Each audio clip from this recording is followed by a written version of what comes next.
So మనం shell scripting నిన్నటితో complete చేసాం కదా.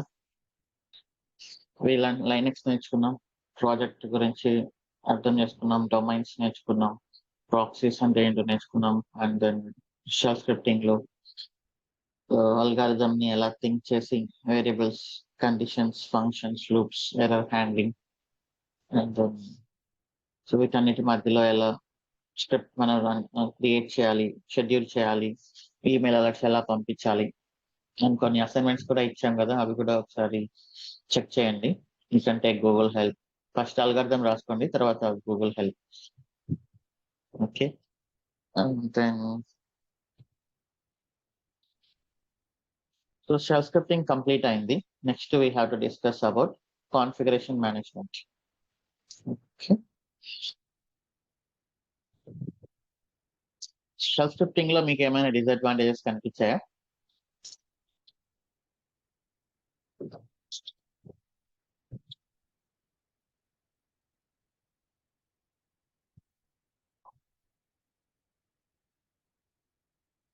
What are the disadvantages you felt while writing shell scripts?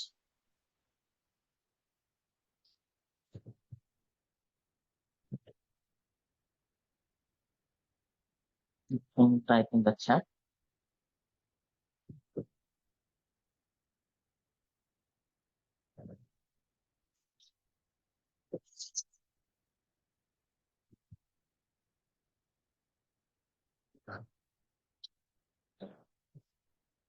Error handling అనేది లేదు, మనమే మాన్యువల్ గా చెక్ చేసుకోవాలి. షెల్ స్క్రిప్ట్ అన్నంత అది ఎగ్జిట్ అవ్వదు ఏదైనా ఎర్రర్ వచ్చినప్పుడు. అండ్ దెన్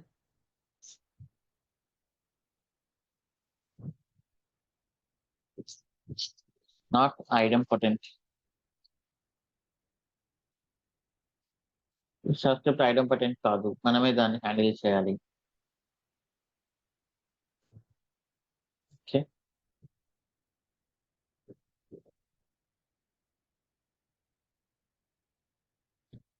అండ్ నేను రెడ్ హ్యాట్ కి రాసిన స్క్రిప్ట్ వేరే వాయిస్ వర్క్ అవుతుందా? లైక్ ఉబుంటు కానీ వేరే అదర్ వాయిస్ కి వర్క్ అవుతుందా? So it is homogeneous, only works for a particular distribution.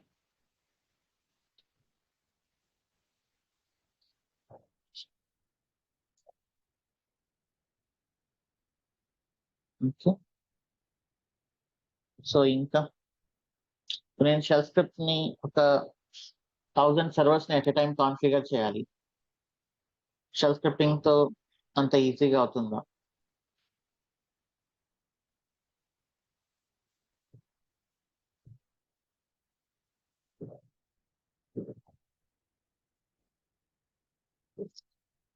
Not scalable.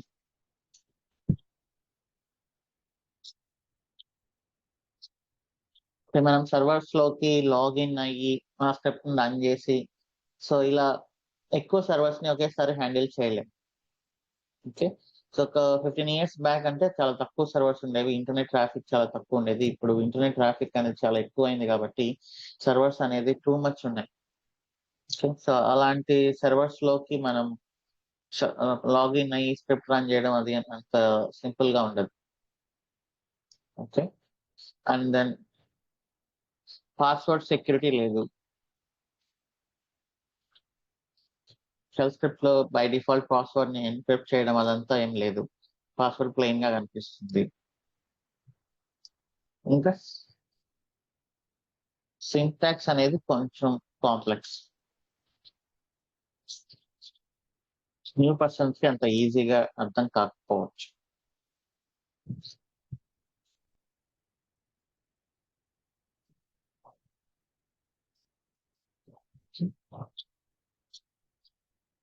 Not easy to understand.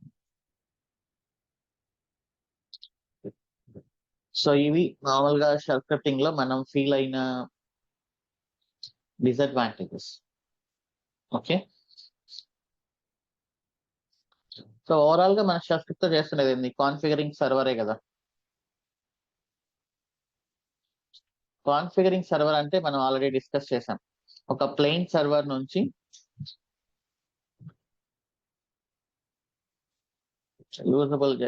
Use చేసేలాగా డైరెక్ట్ గా. అంటే ఒక ప్లెయిన్ మనం క్రియేట్ చేసినప్పుడు ఒక ప్లెయిన్ సర్వర్ వస్తుంది మనకి. అందులో ఏమీ ఉండవు. మనకు కావాల్సిన ప్యాకేజెస్ ని ఇన్స్టాల్ చేసుకోవడం, ఫోల్డర్స్ ని క్రియేట్ చేసుకోవడం, పర్మిషన్ సెట్ చేసుకోవడం, ఏవైనా డౌన్లోడ్ చేసుకోవడం, these are all called configurations అన్నమాట. అంటే మీ అప్లికేషన్ ని డిప్లాయ్ చేయడానికి సర్వర్ ని రెడీ చేయడం is nothing but configuring server. Okay. But నేను షెల్ స్క్రిప్టింగ్ యూస్ చేసి సర్వర్స్ ని కాన్ఫిగర్ చేస్తూ ఉంటే నాకు ఈ డిసడ్వాంటేజెస్ ఉన్నాయి. మాన్యువల్ గా చేయడం చాలా కష్టం. బట్ మాన్యువల్ గా చేయడం కంటే షెల్ స్క్రిప్ట్ చేద్దామని అనుకున్నప్పుడు సో షెల్ స్క్రిప్టింగ్ కొంచెం బెటర్ గా అనిపించింది. బట్ స్టిల్ ఎక్కువ సర్వర్స్ ని హ్యాండిల్ చేయడం కానీ, సో ఎర్రర్ ని ఇదంతా కొంచెం డిఫికల్ట్ అనిపిస్తుంది నాకు. సో అందుకని ఏమైందంటే కాన్ఫిగరేషన్ మేనేజ్మెంట్ టూల్స్ అనేవి వచ్చాయి.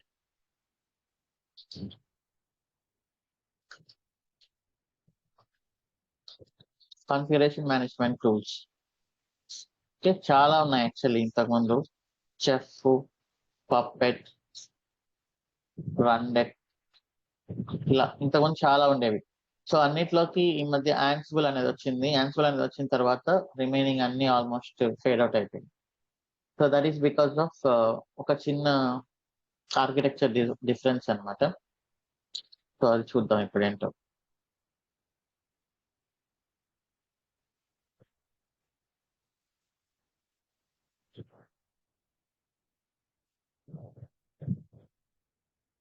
రెండు సర్వర్స్ క్రియేట్ చేస్తున్నాం. ఫస్ట్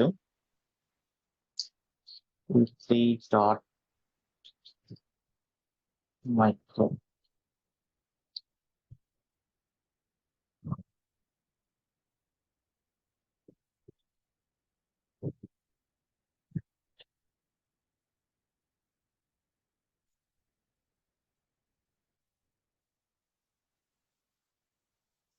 ఇప్పుడు నేను ఒక లైనక్స్ సర్వర్ లో హలో వరల్డ్ అనేది ఒక ఫైల్ క్రియేట్ చేయాలి. ఫర్ ఎగ్జాంపుల్ ఒక టెంప్ డైరెక్టరీ లో అనుకుందాం. సో అప్పుడు ఏంటి స్టెప్స్?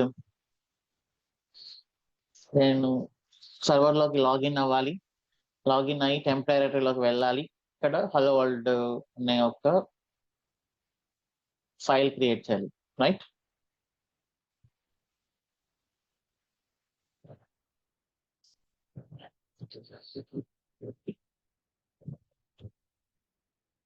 సో బట్ ఇప్పుడు చూద్దాం. SSH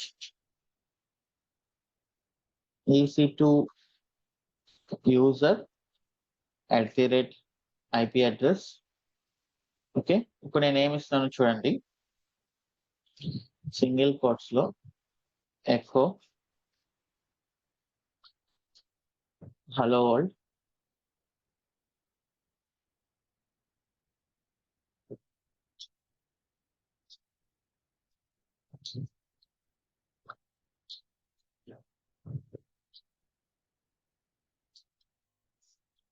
okay.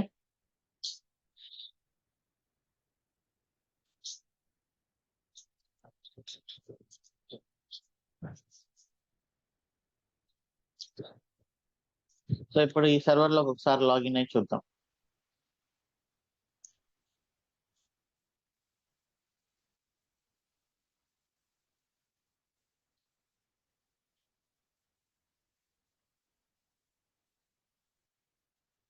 ఇప్పుడు ఏం జరిగింది ఇక్కడ? నేను సర్వర్ లోకి లాగిన్ అయ్యానా అవ్వలేదా? ఇక్కడ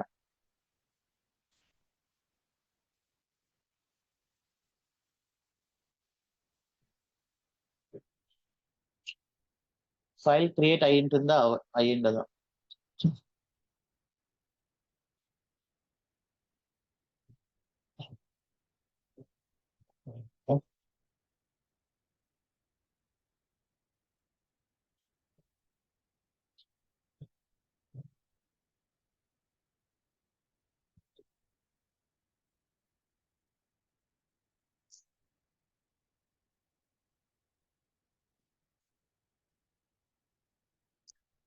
cd/temp ls-l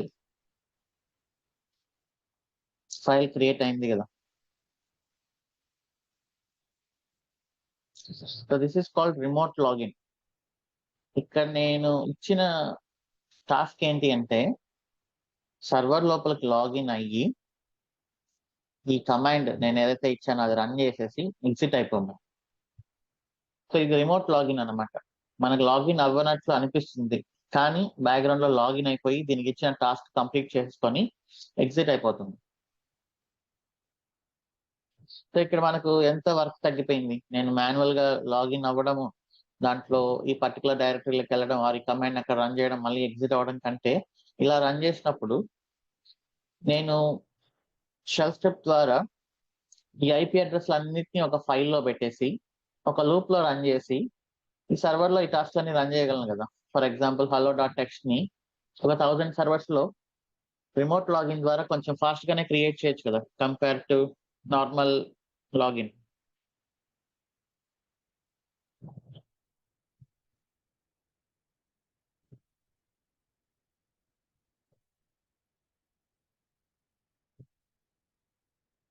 this is the concept behind Ansible. Ansible కూడా బ్యాక్గ్రౌండ్ లో లైనక్స్ షెల్ కమాండ్స్ ని యూస్ చేస్తుంది, బట్ రిమోట్ లాగిన్ తీసుకుంటుంది అనమాట సర్వర్స్ కి. మీరు మాన్యువల్ గా సర్వర్ తో లాగిన్ అయ్యి లోపల చేయాల్సిన యాక్టివిటీస్ అన్ని Ansible రిమోట్ లాగిన్ తీసుకొని ఫాస్ట్ గా కంప్లీట్ చేస్తుంది.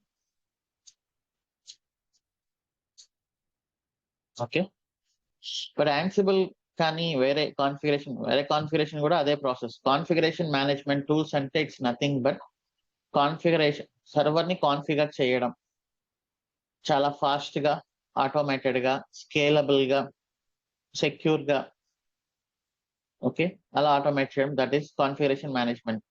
సో ఇవన్నీ ఒకటే పర్పస్, బట్ కొంచెం డిఫరెన్స్ అదేంటి అంటే ఆర్కిటెక్చర్, పుష్ వర్సెస్ పుల్ అని. ఓకే, సో ఇవన్నీ పుల్ ఆర్కిటెక్చర్ ఫాలో అయ్యాయి, Ansible ఒక్కటే పుష్ ఆర్కిటెక్చర్ ఫాలో అయింది.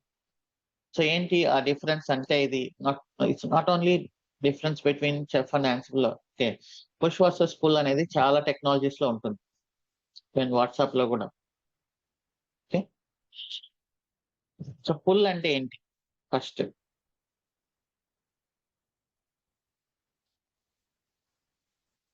సో మన ఫ్రెండ్ ఒకరు ఢిల్లీ నుంచి మనకు హైదరాబాద్ కి ఒక లెటర్ పంపించాడు, అదొక కొరియర్ పంపించాడు త్రూ డిటిడిసి. సో నేను పంపించాను అని మనకు ఫోన్ చేసి చెప్పాడు. సో మనం హైదరాబాద్ లో ఏం చేస్తాం, ప్రతిరోజు హైదరాబాద్ డిటిడిసి ఆఫీస్కి వెళ్ళడం, లెటర్ వచ్చిందా లేదా అని చెక్ చేయడం.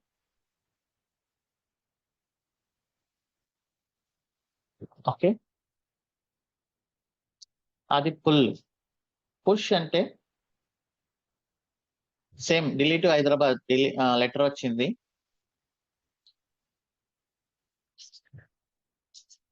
నేను ఇంట్లో కూర్చొని ఉంటాను, హైదరాబాద్ డిటిడిసి వాళ్ళు నాకు తీసుకొచ్చి ఇస్తారు లెటర్ వచ్చినప్పుడు. Which one is better?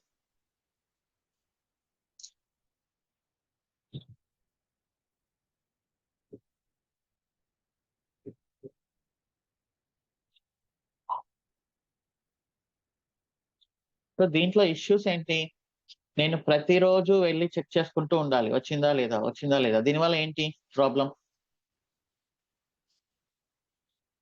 Time, resources. Resources అంటే it's not only person resource, and then fuel, and then money, ఇదంతా వేస్ట్ కదా. అండ్ ఇంకా మనం ట్రాఫిక్ పెంచుతున్నాం, ఇలా అందరూ డిటిడిసి ఆఫీసులు రోజు వెళ్తే ట్రాఫిక్ అనేది పెరుగుతుంది. So everything is increase here full architecture లో. అదే పుష్ అయితే వచ్చినప్పుడు వాళ్ళే మనకు తెచ్చిస్తారు. సో ఈ కాన్ఫిగరేషన్ మేనేజ్మెంట్ టూల్స్ లో ఏం జరిగేది అంటే,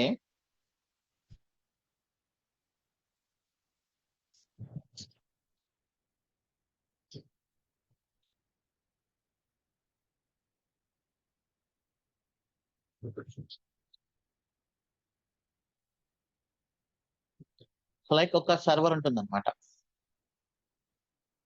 కొన్ని నోడ్స్ ఉంటాయి. ఓకే,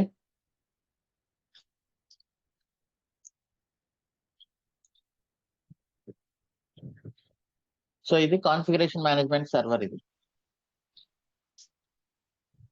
అంటే కాన్ఫిగరేషన్ అంతా ఇక్కడ ఉంటుందని మీనింగ్.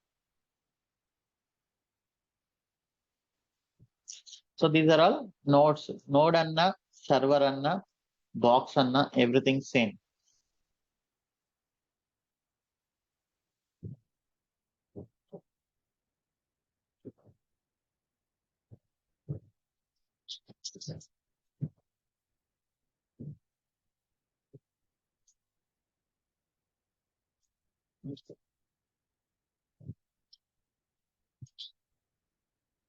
ఓకే.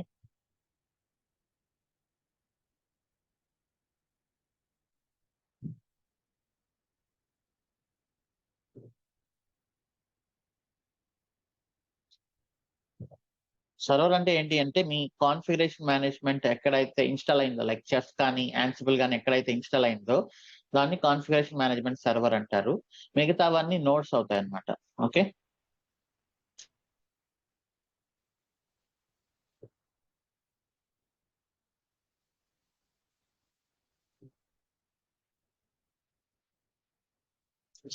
సో ఇప్పుడు ఏం జరుగుతుందంటే దీంట్లో ఏజెంట్ అనే ఒక సాఫ్ట్వేర్ ఉంటుంది.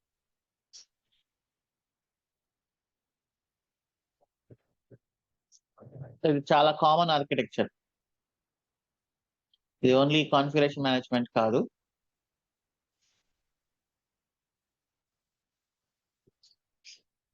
సో నేను చెప్పేదాన్ని ఒక ఒక పర్టికులర్ టెక్నాలజీని బేస్ చేసుకొని చెప్పట్లేదు.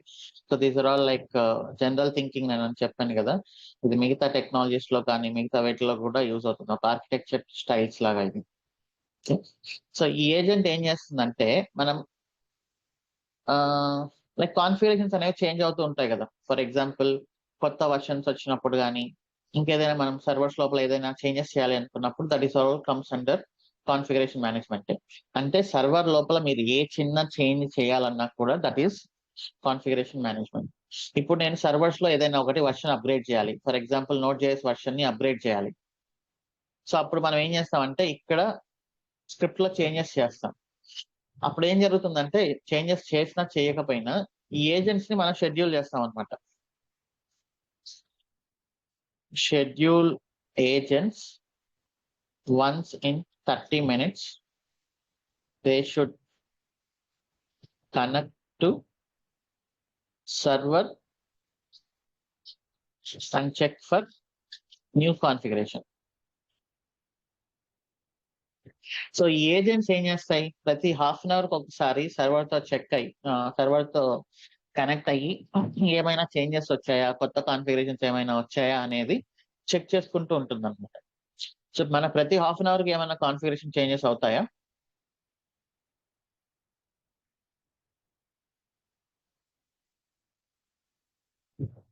ప్రతి హాఫ్ అన్ అవర్ కి ఏం కాన్ఫిగరేషన్ లో చేంజెస్ ఏం రావు కదా, కానీ అవి చెక్ చేసుకుంటూ ఉంటాయి. మీరు వన్ అవర్ అయినా పెట్టుకోవచ్చు, వన్ డే అయినా పెట్టుకోవచ్చు, 1 మంత్ అయినా పెట్టుకోవచ్చు. బట్ ఈవెన్ ప్రతి మంత్ కాన్ఫిగరేషన్ చేంజెస్ ఏం పక్కాగా ఏం రావు కదా. సో అప్పుడు ఏమవుతుంది, ఇవన్నీ వేస్ట్ అయినట్లే కదా. ఇంటర్నెట్ ట్రాఫిక్ పెరుగుతుంది. ఎందుకంటే ఆబ్వియస్లీ ఇంటర్నెట్ పైన ప్రెషర్ పెరుగుతుంది కదా. ఏజెంట్స్ నెట్వర్క్ పైన ప్రెషర్ పెరుగుతుంది. ఇక్కడ నుంచి ఇక్కడికి కనెక్షన్ రావాలి అంటే just like we are going on roads లాగా డేటా ఇక్కడ నుంచి ఇక్కడికి ట్రావెల్ అవుతూ ఉంటుంది కాబట్టి ట్రాఫిక్ అనేది ఇంటర్నెట్ పైన పెరుగుతుంది. సో దీనివల్ల power, everything, server resources like CPU, RAM ఇవన్నీ ఎక్కువ కన్జ్యూమ్ అవుతాయి కదా కనెక్ట్ అయిన ప్రతిసారి. సో ఇదంతా మనకు డిసడ్వాంటేజ్ ఉందన్నమాట ఫుల్ ఆర్కిటెక్చర్ లో. పుష్ ఆర్కిటెక్చర్ లో ఏం జరిగిందంటే యాన్సిబుల్ పుష్ ఆర్కిటెక్చర్ ఇంప్లిమెంట్ చేసినప్పుడు ఏజెంట్స్ అనే కాన్సెప్టే లేదనమాట.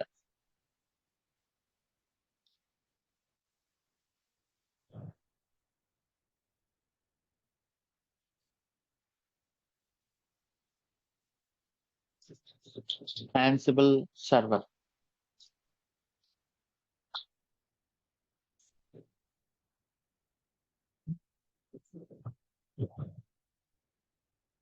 ఇక్కడ నేను డైరెక్షన్ మారుస్తాను ఎందుకంటే నోట్స్ కనెక్ట్ అవుతాయి ఇక్కడ.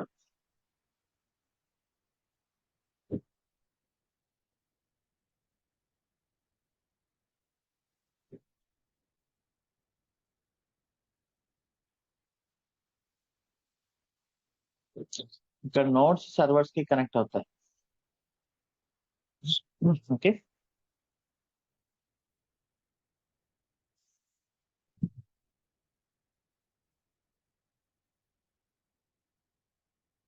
ఇక్కడ సర్వర్ నోట్స్ కి కనెక్ట్ అవుతుంది. ఇప్పుడు అడ్వాంటేజ్ ఏంటి? నాకు ఎప్పుడు వస్తే కాన్ఫిగరేషన్ నేను అప్పుడు పుష్ చేస్తాను, ఎప్పుడు చేంజ్ వస్తే అప్పుడు.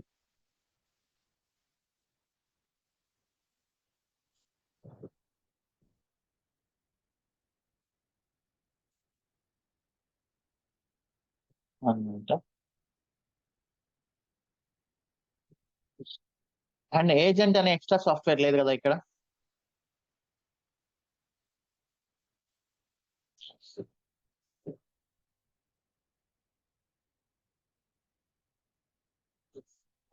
సో ఇప్పుడు యాన్సిబుల్ ఏంటి, మీకు మీకు నచ్చినప్పుడు మీరు పుష్ చేసుకోవచ్చు. ఎప్పుడైతే కాన్ఫిగరేషన్ లో చేంజెస్ వస్తాయో ఆ స్క్రిప్ట్ లో చేంజెస్ చేసి ఆ స్క్రిప్ట్ ని ఇక్కడికి పుష్ చేసుకోవచ్చు. అప్పుడు అడ్వాంటేజ్ ఏంటి, ఇవన్నీ సేవ్ అవుతాయి కదా. అండ్ ఎక్స్ట్రా ఏజెంట్ ఉంది ఇక్కడ. ఒక సాఫ్ట్వేర్ ఇన్స్టాల్ చేయడం అంటే జస్ట్ ఇన్స్టాల్ చేసి వదిలేయడం కాదు, దాన్ని మేనేజ్ కూడా చేయాలి కదా. ఆ ఏజెంట్ సాఫ్ట్వేర్ ని కూడా మనము చెక్ చేసుకుంటూ ఉండాలి, ఏజెంట్ సాఫ్ట్వేర్ ని అప్గ్రేడ్ చేసుకుంటూ ఉండాలి, ఏజెంట్ సాఫ్ట్వేర్ ని గురించి తెలుసుకోవాలి. ఇదంతా ఉంది కదా, ఆ ప్రాసెస్ అంతా ఇక్కడ లేదు. So this is pull, this is push. So ఈ ఒక్క రీజన్ వల్ల ఏంటి అంటే మనకు యాన్సిబుల్ అనేది చాలా పాపులర్ అయిపోయింది.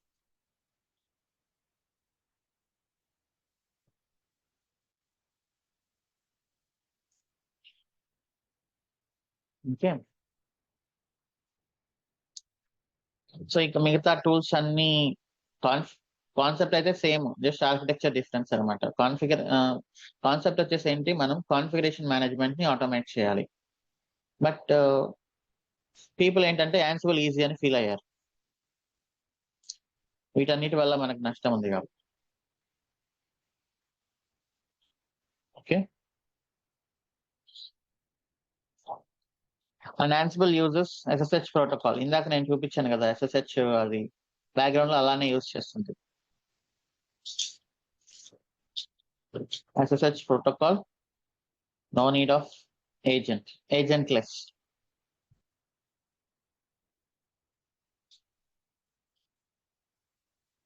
లైక్ ఇప్పుడు ఎల్ఐసికి, ఇంతకు ముందు మనం ఎల్ఐసికి డైరెక్ట్ గా పేమెంట్ చేసే ఆప్షన్ లేదు కదా. మనం అప్పట్లో ఏం చేసేవాళ్ళం, లైక్ ఒక 15-20 years బ్యాక్ ఇంటర్నెట్ సరిగా లేని టైమ్స్ లో మన ఊర్లో ఉండే ఏజెంట్ కి మనం పే చేస్తే అతను వెళ్ళి ఎల్ఐసి ఆఫీస్ లో పే చేయడం, ఇట్లాంటివన్నీ చేసేవాడు. ఓకే, కానీ ఇప్పుడు ఏమైంది, సో దట్ ఈస్ పుల్. కానీ ఇప్పుడు ఏమైంది, మనమే డైరెక్ట్ గా ఎల్ఐసి ఆన్లైన్ లో పే చేసేస్తున్నాం, ఎల్ఐసి వెబ్సైట్ లో. Agent less. ఇప్పుడు మీకు పాలసీ కావాలంటే ఏజెంట్ అవసరం లేదు, డైరెక్ట్ గా ఎల్ఐసితో పాలసీ తీసుకోవచ్చు. ఏజెంట్ లెస్ అయిపోయింది. ఇప్పుడు డైరెక్ట్ కనెక్షన్ అన్నమాట మనకు ఎల్ఐసికి. మిగతా మిగతావి ఏమి యూస్ చేస్తాయంటే, మిగతావి ఈ ఏజెంట్ ఉంది కదా, ఈ ఏజెంట్స్ ఈ సిఎం సర్వర్ తో లైక్ ఏపీఐస్ యూస్ చేసుకోవచ్చు. This is not SSH login, ఇది ఎస్ఎస్హెచ్ లాగిన్. సెక్యూర్ లాగిన్ అంటే SSH login itself is secure shell. So Ansible is more secure than other things. వీటిలో ఇవి ఎలా కనెక్ట్ అవుతాయంటే వాటికి, లైక్ వాటికి ఒక ఓన్ ఏపీఐస్ ద్వారానో something they develop how to connect అనేది. సో వాళ్ళు దాన్ని సపరేట్ గా డెవలప్ చేస్తారు, ఎలా కనెక్ట్ అవ్వాలి మన ఏజెన్సీ సిఎం సర్వర్ తో అనేది. బట్ యాన్సిబుల్ ఏంటంటే మీరు సపరేట్ గా డెవలప్ చేయాల్సిన అవసరం లేదు, డైరెక్ట్ గా ఎస్ఎస్హెచ్ లాగిన్ నే యూస్ చేసుకుంటుంది, అది ఇంకా సెక్యూర్ కాబట్టి. ఓకే, సో పుల్ బేస్డ్ లో కూడా కొన్ని అడ్వాంటేజెస్ ఉన్నాయి. ఓకే, మనం అవి డిస్కస్ చేస్తాం. ఫస్ట్ యాన్సిబుల్ అయితే పుష్ తోనే పాపులర్ అయింది, తర్వాత పుల్ లో కొన్ని అడ్వాంటేజెస్ ఉన్నాయని, తర్వాత Ansible also implemented pull. So ఇది కూడా మనకు వస్తుంది మన ప్రాజెక్ట్ లో.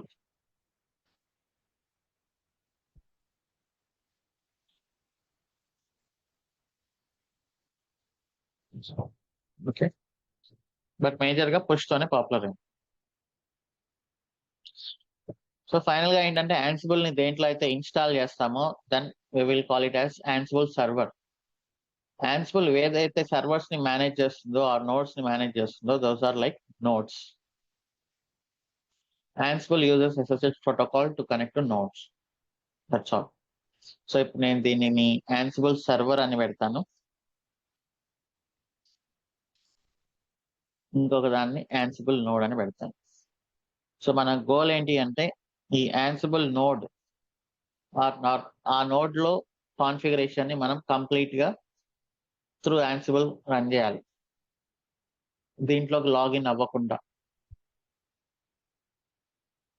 ఓకే, సో ఫస్ట్ మనం ఇందులో యాన్సిబుల్ ఇన్స్టాల్ చేయాలి. sudo dnf install ansible-y.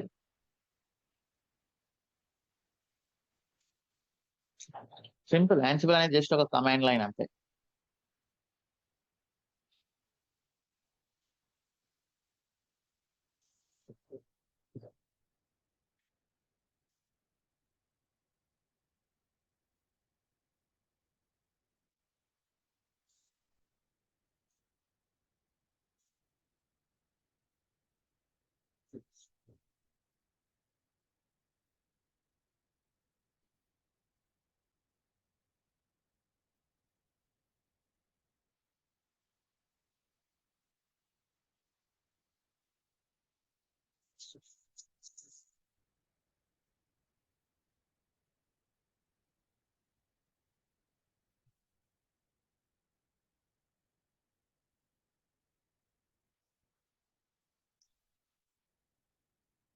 So ఇక్కడ మనకు కావాల్సింది ఈ సర్వర్స్ పోర్ట్ నెంబర్ 22ని యాన్సిబుల్ సర్వర్ నుంచి అలౌ చేయడమే ఫైర్ వాల్స్ లో. ఓకే,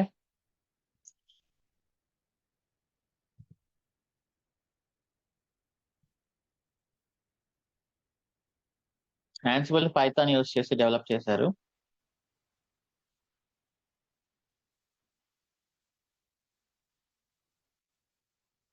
యాన్సిబుల్ ఇన్స్టాల్ అయిపోయింది. You can write Ansible version.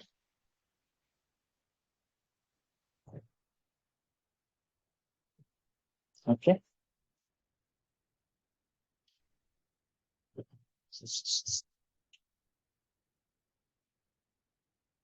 So ఇప్పుడు మన గోల్ వచ్చేసి ఇంకొక సర్వర్ ని కనెక్ట్ అవ్వడం కదా. నేను ఒక చిన్న కమాండ్ రాస్తాను, Ansible all -i IP address comma. ఇది సింటాక్స్ అనమాట. అంటే ఇన్వెంటరీ అని చెప్పాను కదా, అది వస్తుంది. యాన్సిబుల్ ఏంటి అంటే ఈ IP అడ్రస్ ని కనెక్ట్ అవుతుంది. నేను జస్ట్ ఆల్ అని ఇస్తున్నా, అంటే మీరు మల్టిపుల్ IP అడ్రస్లు ఇవ్వచ్చు. ఇక్కడ అన్ని IP అడ్రస్ ని కనెక్ట్ అవుతుంది.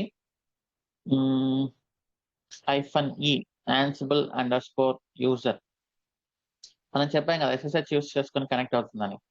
EC2 user -e ansible_password equal to DevOps 321 -m ping అని ఇస్తున్నా.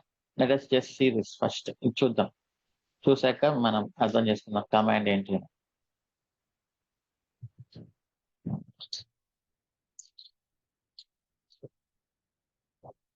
IP address, user name, password -m, that is nothing but module అంటారు. చూద్దాం అదేంటో.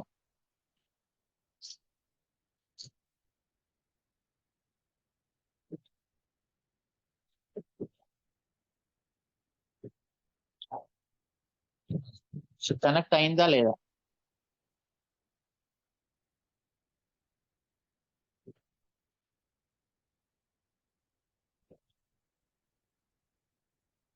సక్సెస్. ఇది లైక్ పింగ్, మనం IP అడ్రస్ ని పింగ్ చేస్తాం కదా, పింగ్ google.com, పింగ్ facebook.com అట్లా. సో పింగ్ అని పంపిస్తే రెస్పాన్స్ మనకు సర్వర్ నుంచి పాంగ్ అని వచ్చింది. సో ఇట్ మీన్స్ కనెక్టెడ్ అనమాట. సో -i అంటే inventory. Inventory is nothing but IP addresses, list of IP address. List of IP address Ansible connect to. Okay, so నేను all అంటే అన్ని ఐపీ అడ్రస్లు అని ఇచ్చాను. యూజర్ నేమ్ పాస్వర్డ్ పంపించాను Ansible కి. అండ్ మాడ్యూల్, Ansible లో మాడ్యూల్ అంటే ఏంటి అనేది. ఓకే, సో లైనక్స్ లో మనం ఏమంటాం, కమాండ్ అంటాం. సో దాన్నే మనం Ansible లో మాడ్యూల్ అంటాం.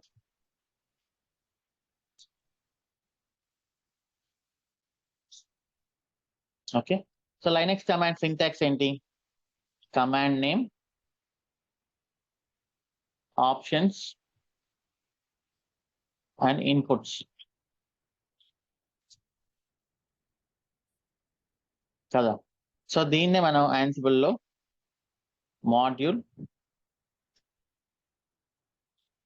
ఆర్గ్స్ అండ్ ఇన్పుట్స్ అంటాం. సో ఇది కూడా మనకు లైనక్స్ లో పింగ్ అనే ఉందిగా, నేను దీన్ని ping IP address, that is the response.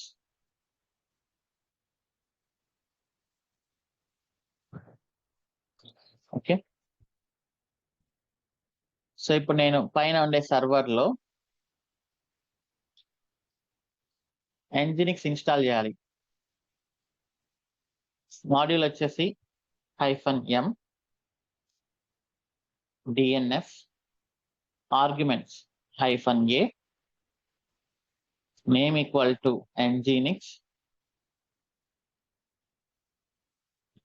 State equal to install. అంటే this is equivalent to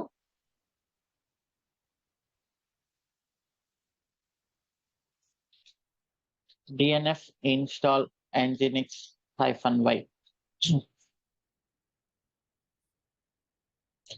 -m అంటే మాడ్యూల్, DNF మాడ్యూల్ యూజ్ చేస్తున్నాను, ఆర్గ్యుమెంట్స్ పంపిస్తున్నాను, Nginx స్టేట్ ఇన్స్టాల్డ్. ఇన్స్టాల్డ్ అంటే ఇన్స్టాల్ చేయమని.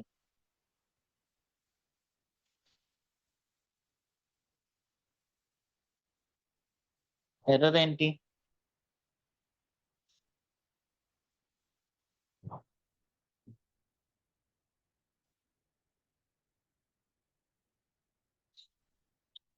సో మనం నార్మల్ యూజర్ తో DNF ఇన్స్టాల్ చేస్తే ఎలాంటి ఎర్రర్ వస్తుందో, రూట్ యాక్సెస్ కావాలని అలాంటి ఎర్రర్ ఇక్కడ. సో దానికోసం ఏంటి అంటే మనం సూడో అని రాస్తాం కదా, DNF సూడో DNF అని ఎలా అయితే రాస్తామో అలా ఇక్కడ -b. -b అంటే బికమ్ రూట్ అని మీనింగ్.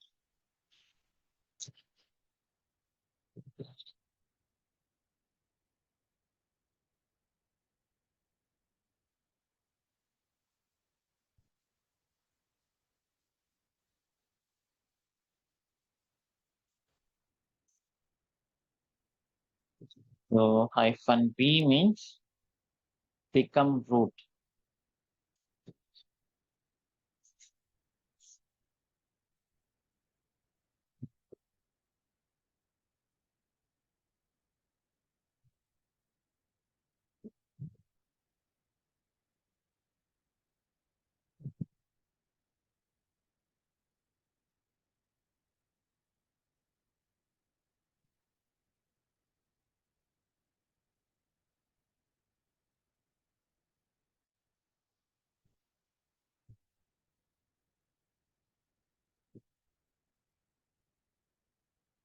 సో ఏంటి రెస్పాన్స్, ఇన్స్టాల్ అయిందా లేదా, ఇన్స్టాల్ అయింది కదా. సో ఇప్పుడు ఇదే సర్వర్ లో నేను ఇప్పుడు అక్కడ రన్ చేయాలి. మనం రన్ చేయాలంటే ఏంటి, systemctl start Nginx కదా. ఇప్పుడు అలా కాకుండా సర్వీస్, మాడ్యూల్ నేమ్ సర్వీస్ అంటే Nginx సర్వీస్ ని మళ్ళీ ఆర్గ్యుమెంట్స్ పంపిస్తున్నాను, name equal to Nginx state equal to started.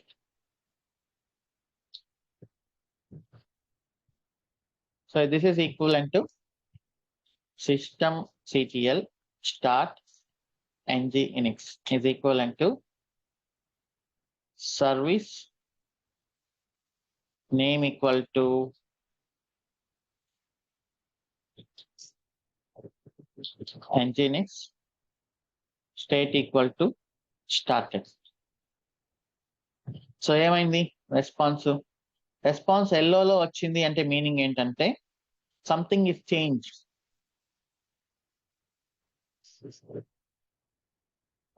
Something is changed అని అంటే మీరు సర్వర్ ని ఒక స్టేట్ నుంచి ఇంకొక స్టేట్ కి చేంజెస్ చేశారు. ఇంతకు ముందు దీంట్లో ఎన్జినిక్స్ రన్ అవ్వలేదు, మీరు రన్ చేశారు. ఇంతకుముందు ఎన్జినిక్స్ లేదు, ఇప్పుడు ఇన్స్టాల్ చేశారు. సరే, ఇదే కమాండ్ నేను మళ్ళీ చేశాను అంటే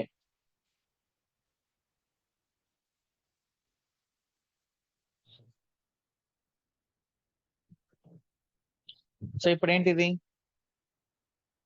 success, but nothing is change.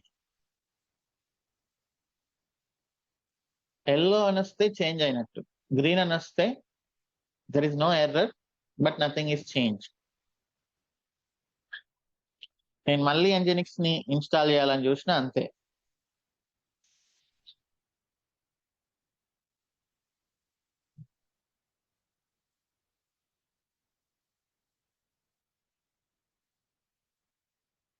Okay, సరే, ఇప్పుడు ఎన్జినిక్స్ ఇన్స్టాల్ చేసాము అండ్ స్టార్ట్ చేసాము. ఇప్పుడు దీన్ని మనం డైరెక్ట్ గా ఇక్కడ ఇస్తే నాకు ఎన్జినిక్స్ రన్ అవ్వాలి. రన్ అవుతుందా? సో నేను ఈ సర్వర్ లోకి లాగిన్ అవ్వలేదు, నేనేమి ఇన్స్టాల్ చేయలేదు, నేనేమి స్టార్ట్ చేయలేదు. ఎవ్రీథింగ్ యాన్సిబుల్ తోనే చేశాను త్రూ రిమోట్ లాగిన్.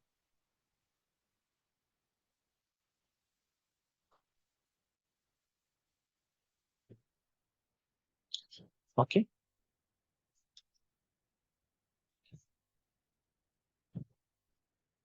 సో నేను ఇలా కమాండ్స్ లాగా రన్ చేసుకుంటూ వెళ్ళగలనా? ఇప్పుడు ఎన్జినిక్స్ కాబట్టి సరిపోయింది. ఇంకా రేపు మనం ఎక్స్పెన్స్ ప్రాజెక్ట్ ని ఆటోమేట్ చేయాలి అంటే చాలా స్టెప్స్ ఉన్నాయి. Node.js ని ఇన్స్టాల్ చేయాలి, అండ్ దెన్ ఫోల్డర్స్ క్రియేట్ చేయాలి, యూజర్ క్రియేట్ చేయాలి, కోడ్ డౌన్లోడ్ చేయాలి, అన్జిప్ చేయాలి, సిస్టమ్ సీరియల్ సర్వీసెస్ క్రియేట్ చేయాలి, ఇవన్నీ చేయాలి. సో సేమ్ ప్రాబ్లం మనకు లైనక్స్ లో కూడా వచ్చింది. కమాండ్స్ అన్నిటిని వన్ బై వన్ రన్ చేసుకుంటూ మాన్యువల్ గా వెళ్ళడం పెయిన్ఫుల్ అనిపించి మనం ఏం చేసాం,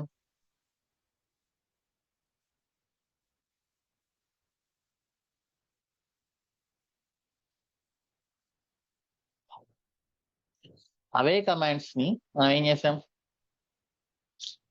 keep all the commands in a file. అప్పుడు దాన్ని ఏమన్నాం మనం, షెల్ స్క్రిప్ట్ అన్నాం.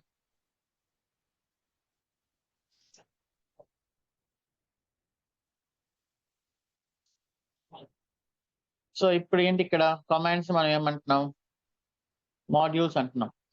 Keep all the modules in a file that is called playbook.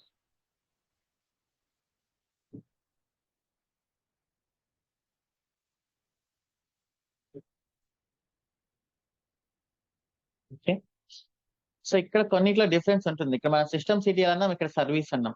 But system CTL కంటే సర్వీస్ అనేది మోర్ జనరిక్ గా ఉందా లేదా? ఎన్జినిక్ సర్వీస్.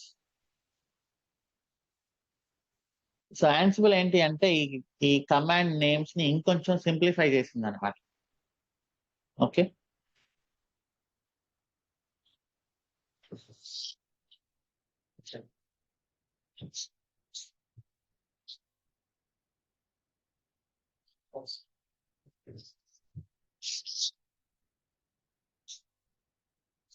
So that's all. ఇప్పుడు ప్లే బుక్ రాయాలి అంటే we should understand YAML at another markup language. So అందరూ YAML scripting నేర్పిస్తారా అని కొన్నిసార్లు క్వశ్చన్స్ అడిగారు. బట్ యామెల్ అనేది చాలా అంటే చాలా ఈజీ. దీన్ని ఒక స్క్రిప్టింగ్ లాంగ్వేజ్ లాగా ఫీల్ అవుతున్నారు చాలా మంది.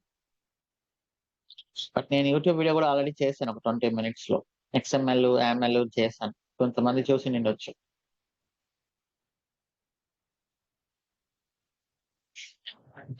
సో ఇది చాలా సింపుల్, మనం చేసి చూద్దాం. మార్కప్ లాంగ్వేజ్ అనేది ఒక generic word.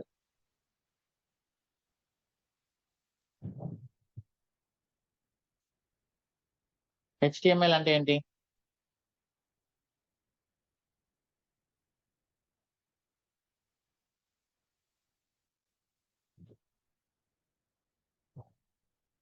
Hyper text markup language కదా.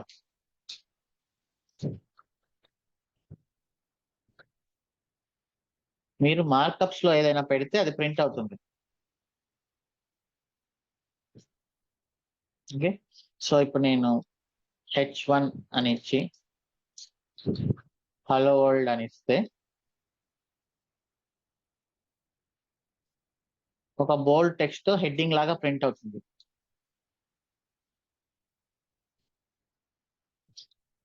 H2 అని ఇస్తే ఇంకొంచెం తగ్గుతుంది, H3, H4 అలా కొంచెం తగ్గుతుంది అన్నమాట.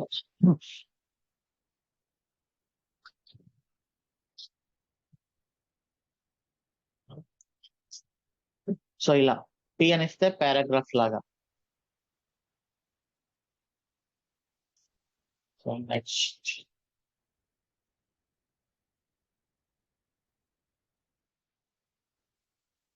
H1 అని ఇస్తే హెడ్డింగ్ లాగా ప్రింట్ అవుతుంది, P అని ఇస్తే పారాగ్రాఫ్ లాగా ప్రింట్ అవుతుంది. ఇలా మై ఫస్ట్ హెడ్డింగ్. సో అంటే దీస్ ఆర్ కాల్డ్ మార్కప్స్. ఇలా నేను స్టార్ట్ చేశాను, ఎండ్ చేసేప్పుడు స్లాష్ ఇచ్చి ఎండ్ చేశాను. సో దీంట్లో ఉండేదంతా టెక్స్ట్ అన్నమాట. మీరు ఏదైతే మార్కప్స్ యూస్ చేస్తారో దాన్ని బట్టి అది చేంజ్ అవుతుంది. H1 అని ఇస్తే H1 అనేది పెద్ద హెడ్డింగ్ లాగా పడుతుంది, P అని ఇస్తే ఒక పారాగ్రాఫ్ లాస్ట్ ఎలా అయితే అలా పడుతుంది. ఓకే, సో ఇలా మనకు చాలా ఉన్నాయి. పారాగ్రాఫ్, హెడ్డింగ్స్, స్టైల్స్, కలర్ రావాలి అంటే సో దీని లోపల మీరు కలర్ అనేది ఇవ్వచ్చు.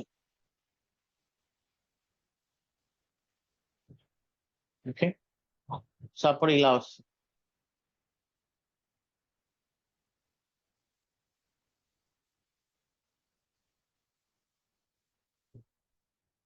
సో టెక్స్ట్ పెద్దదిగా, పారాగ్రాఫ్ చిన్నదిగా అలా. So this is all markup language అనమాట. These are markups. దీని లోపల ఏదైతే ఉంటుందో అది ఫార్మాట్ అవుతుంది మీరు ఇచ్చిన దాన్ని బట్టి. ఓకే, సో ఇప్పుడు మనకు XML అనేది ఉంది. This is extensive markup language. So అసలు వీటన్నిటికంటే ముందు మనం ఒకటి అర్థం చేసుకోవాలి. So I use to tell one example. మనం బ్యాంక్స్కి వెళ్దాం, లైక్ 100 years బ్యాక్. సో మనం ఏం చేయాలి, ఒక పేపర్లో name, account number, branch, date, money ఎంత డిపాజిట్ చేస్తున్నాం, ఇవన్నీ వాళ్ళకి ఇవ్వాలి. ఓకే, సో ఇనిషియల్ గా ఏంటంటే ఎవరి పేపర్ వాళ్ళు తెచ్చుకోవాలి. సో అప్పుడు అందరూ ఇదే ఆర్డర్ ఫాలో అవుతారా?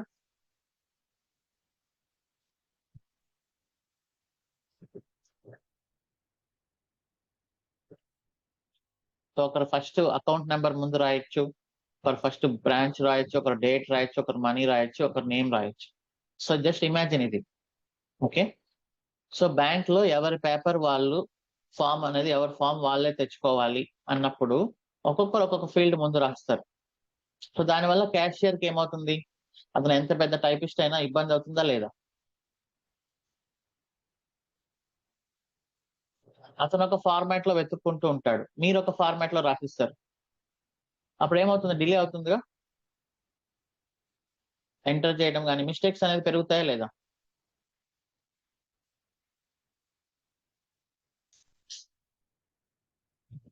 క్యాషియర్ ఒక ఫార్మాట్ లో వెతుక్కుంటూ ఉంటాడు, మీరు ఒక ఫార్మాట్ లో రాస్తారు, మిస్టేక్స్ అనేది పెరుగుతాయి, టైం కూడా పెరుగుతుంది. దానికి సొల్యూషన్ గా ఏం పెట్టారు?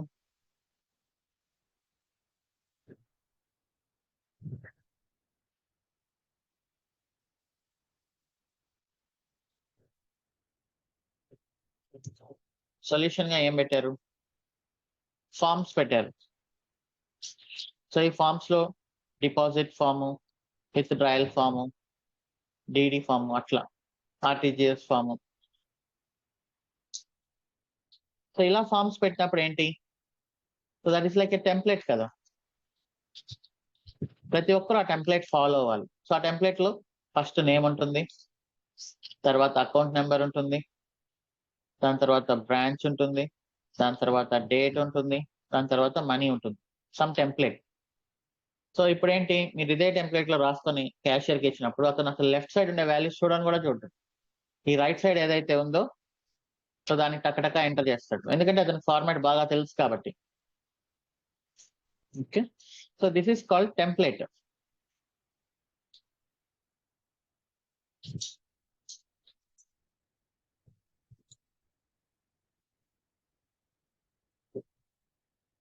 ఇలా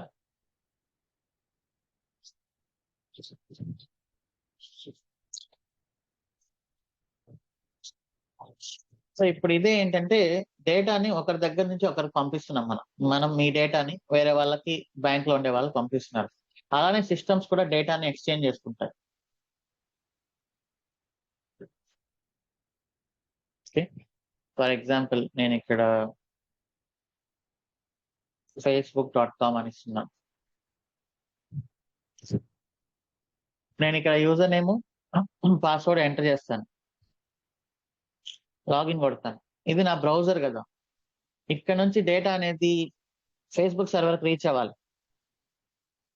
అయితే ఇది ఫ్రంట్ ఎండ్, ఇది ఫ్రంట్ ఎండ్. ఈ ఫ్రంట్ ఎండ్ లో మీరు ఎంటర్ చేసే డేటా మన సిస్టమ్ లో బ్రౌజర్ లో ఎంటర్ చేస్తున్నాం. సబ్మిట్ కొట్టాక బ్యాక్ ఎండ్ కి రీచ్ అవుతుంది కదా. సో అది డేటా అనేది ఎలా జరుగుతుంది, ఎలా ట్రాన్స్ఫర్ అవుతుంది? ఫర్ ఎగ్జాంపుల్ XML అని తీసుకుందాం. యూజర్ ట్యాగ్ ఓపెన్ చేస్తే ఏం చేయాలి, యూజర్ నేమ్,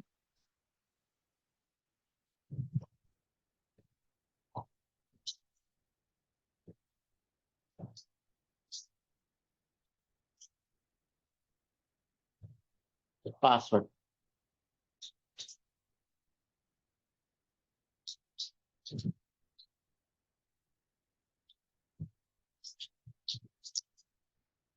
సో ఇప్పుడు ఏంటంటే front end components back ends కి ఇలా పంపిస్తాయి డేటాని.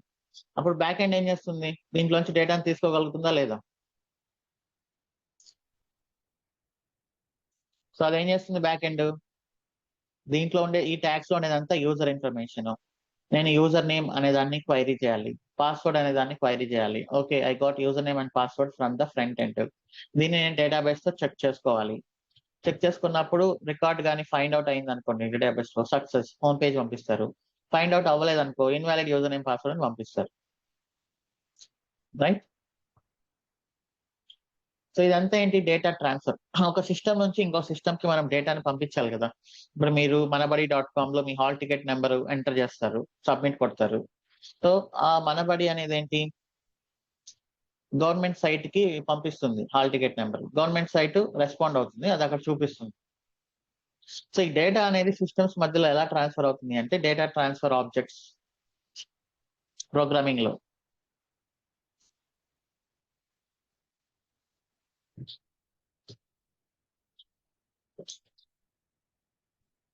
సో అందులో XML అయినా HTML అయినా దీస్ ఆర్ ఆల్ డేటాని మనం రిప్రజెంట్ చేయడం అనమాట.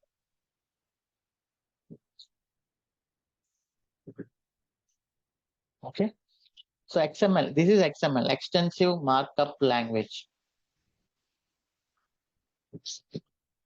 ఇది చాలా పాపులర్ స్టార్టింగ్ లో. దీని తర్వాత JSON అనేది బాగా పాపులర్ అయింది, Java script object notation.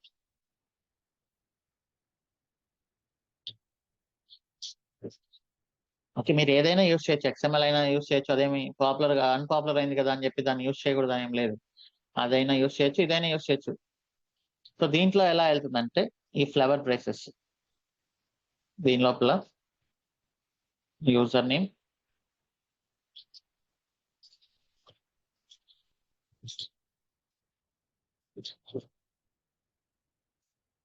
Comma,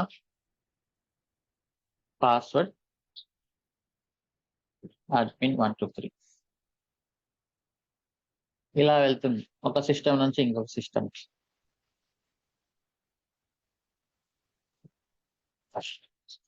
ఇది కీ, ఇది వాల్యూ. అయిపోయింది కాబట్టి ఇక్కడ కామా ఏం అవసరం లేదు. సో ఇది కొంచెం సింపుల్ గా అనిపించింది, ఇలా దీనికంటే. అందుకని అందరూ ప్రోగ్రామింగ్ లో లైక్ జావా, .NET వాళ్ళందరూ జేసన్ యూజ్ చేయడం స్టార్ట్ చేశారు. ఇప్పటికి కూడా జేసన్ మీరు కూడా చూసారు కదా మన ఏపీఐస్ జేసన్ లోనే వస్తాయి. Front end and back end Jason ద్వారా కమ్యూనికేట్ అవుతుంటాయి డేటా. ఇప్పుడు యామెల్ అనేది స్క్రిప్టింగ్ లో కొంచెం పాపులర్ అయింది at another markup language.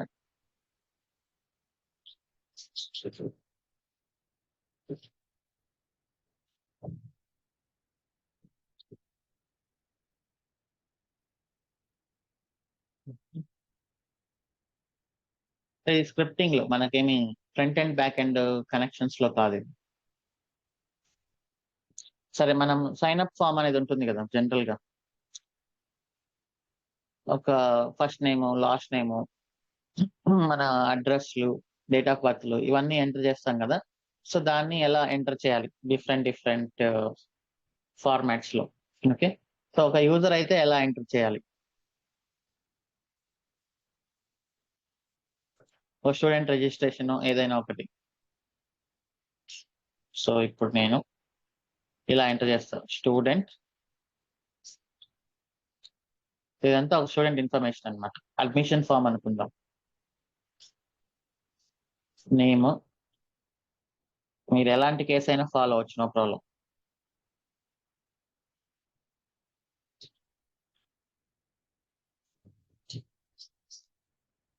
Email.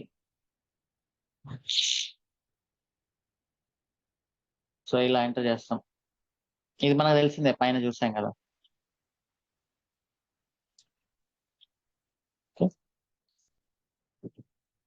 Address, different different అడ్రస్లు ఉన్నాయి అనుకోండి.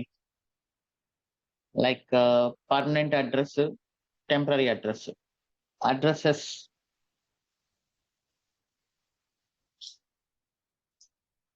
ఓకే, దీంట్లో పర్మ address,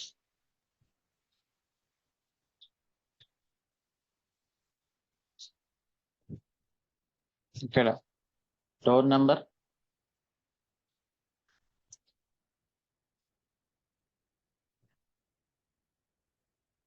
street,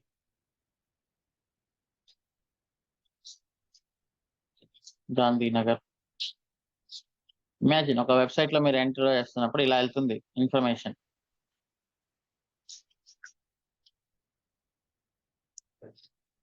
so this is list of addresses.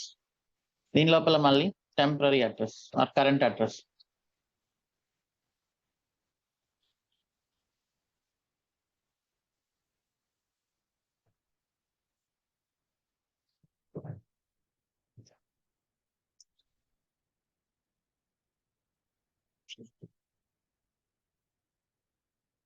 So ఇదేంటి, స్టూడెంట్ అనే ఒక ఆబ్జెక్ట్. ఈ స్టూడెంట్ అనే ఆబ్జెక్ట్ లో ఇవన్నీ fields, name field, email field, addresses. ఈ అడ్రసెస్ అనేది ఏంటి, అగైన్ అనదర్ ఆబ్జెక్ట్. దీంట్ లోపల అగైన్ పర్మనెంట్ అడ్రస్ ఒకటి, కరెంట్ అడ్రస్ ఒకటి. This is list of addresses అనమాట.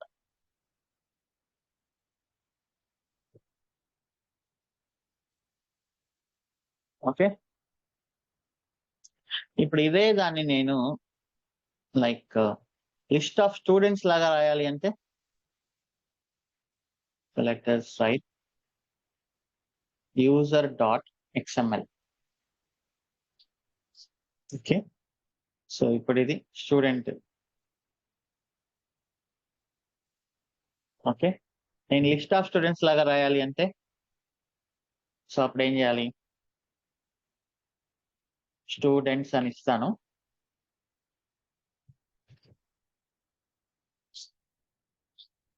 ఈ స్టూడెంట్స్ లోపల ఇతను ఒక స్టూడెంట్.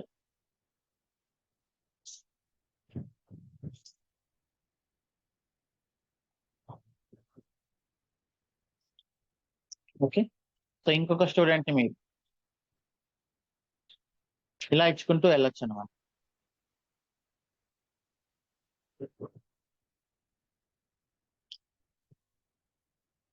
ఒక విలేజ్ లో ఉండే అందరూ ఓటర్ ఇన్ఫర్మేషన్ కావాలి అనుకున్నప్పుడు ఓటర్ మల్టిపుల్ ఓటర్స్ ఇన్ఫర్మేషన్ అంతా ఇట్లా ఒక XML లో పెట్టేసి పంపించేయచ్చు.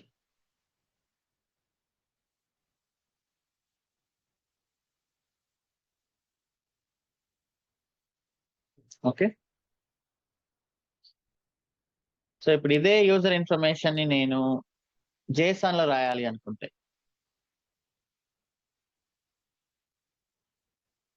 సారీ ఇక్కడ బ్రేసెస్ రావాలి, ఎండ్ రావాలి, రైట్, థ్యాంక్ యూ. ఇక్కడ ఎండ్ అనేది ఖచ్చితంగా ఉండాలి. ఇప్పుడు ఇదే ఇన్ఫర్మేషన్ నేను JSON లో పెట్టాలి అనుకుంటే user.json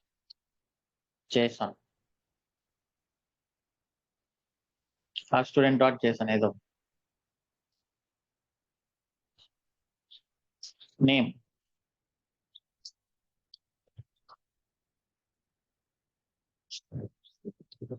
email,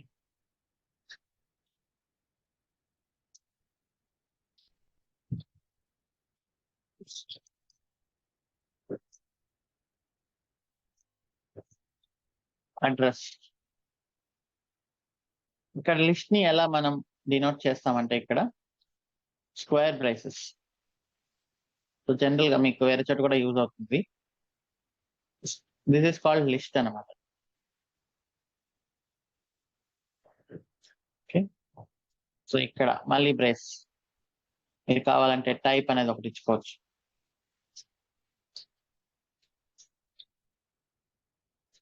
per door number 123, street,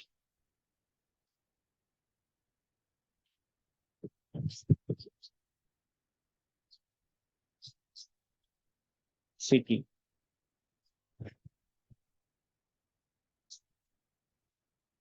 ఇలా. సో ఇంకొక అడ్రస్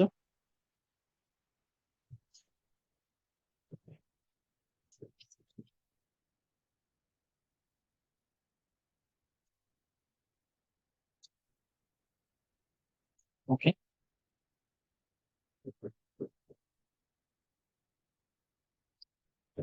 సో అప్పుడు ఇది ఒక యూజర్ ఆబ్జెక్ట్, ఇది list of address. List of address లో ఇది పర్మనెంట్ అడ్రస్ ఆబ్జెక్ట్, ఇది కరెంట్ అడ్రస్ ఆబ్జెక్ట్. ఓవరాల్ గా ఇది ఒక ఆబ్జెక్ట్, యూజర్ ఆబ్జెక్ట్. ఇవి ఫీల్డ్స్, ఇది మళ్ళీ అడ్రస్ ఆబ్జెక్ట్. లిస్ట్ ఆఫ్ అడ్రస్లు ఉన్నాయి ఇక్కడ. లిస్ట్ ఆఫ్ అడ్రస్ లో this is permanent address object, దీంట్లో మళ్ళీ ఫీల్డ్స్ ఉన్నాయి. ఇది కరెంట్ అడ్రస్ ఆబ్జెక్ట్, దీంట్లో ఫీల్డ్స్ ఉన్నాయి. ఇప్పుడు దీన్ని ప్రోగ్రామింగ్స్ అయినా ఇంకా వేరే ఏవైనా క్వైరీ చేసి డేటాను తీసుకుంటాయి స్క్రాప్ చేసి. ఇప్పుడు ఇదే ఇన్ఫర్మేషన్ YAML,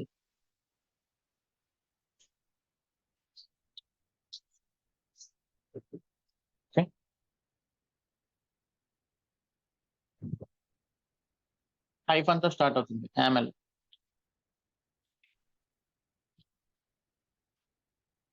YAML అనేది ఇండెంటేషన్ పైన వర్క్ అవుతుంది. Okay,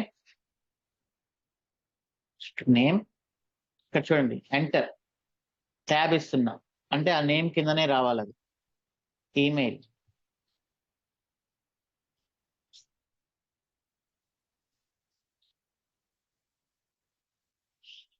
okay,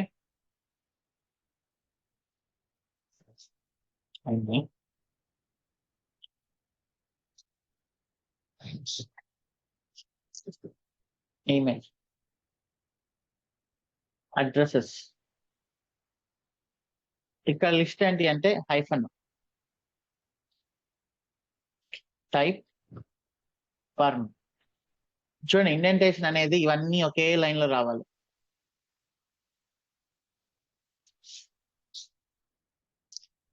door number 123, street. ఏదైనా మీకు ఇలా వచ్చింది అనుకోండి స్పేస్, అప్పుడు డబుల్ కోట్స్ లో పెట్టుకోండి. ఓకే.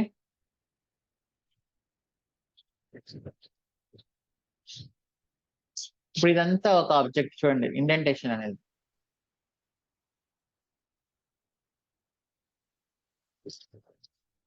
అదే కరెంట్ అడ్రస్ అనుకోండి.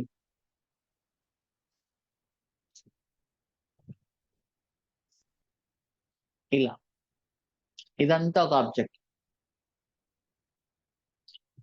ఇదంతా ఒక ఆబ్జెక్ట్. ఈ 2 ఆబ్జెక్ట్స్ మనకు అడ్రస్ కింద ఉంది.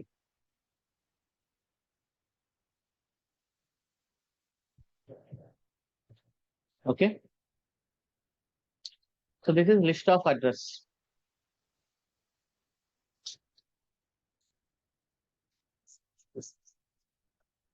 ఇది కీ, ఇది వాల్యూ. ఓకేనా? సో ఇంకొక పర్సన్ రాయాలి అంటే మీరు సింపుల్ గా హైఫన్ మీన్స్ లిస్ట్, ఇలా ఇలా రాసుకుంటూ వెళ్ళిపోవడం.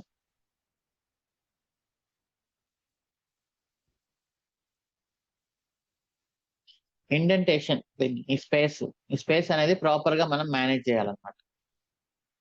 విజువల్ స్టూడియో కోడ్ లో రాసేటప్పుడు చాలా ఈజీగా ఉంటుంది. జస్ట్ ఎంటర్ కొట్టి tab space ఇచ్చేయచ్చు.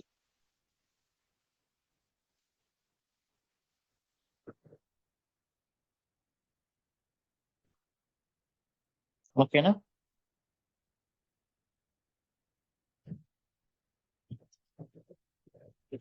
So this is YAML. మనకి ఇంకా యాన్సిబుల్ ప్లే బుక్స్ రాసేటప్పుడు మీకు ఇది పర్ఫెక్ట్ గా వచ్చేస్తుంది.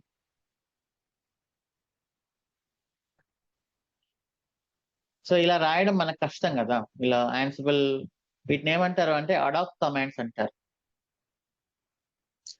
అడాక్ కమాండ్స్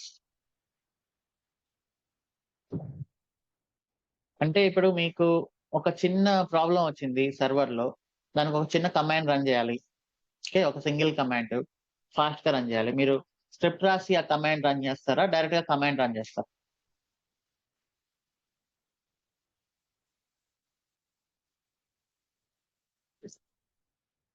అడాక్ అంటే ఏంటి? ఎమర్జెన్సీ బేసిస్ అన్నమాట. ఎమర్జెన్సీ బేస్ లో చేయాలన్నప్పుడు ఫాస్ట్ గా ఏదైపోతుందో అది చేయాలి.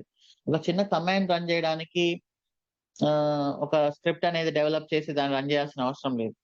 అర్జెంట్ బేసిస్ పైన ఒకే ఒక కమాండ్ రన్ చేస్తే అయిపోతుంది.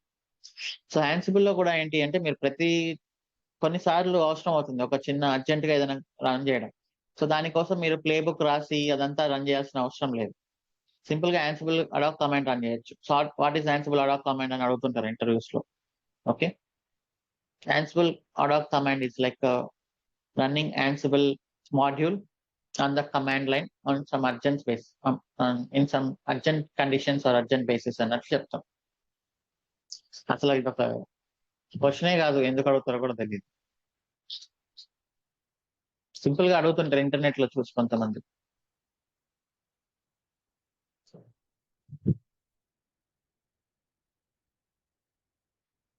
Running Ansible modules on in the command line is called Ansible adoc command.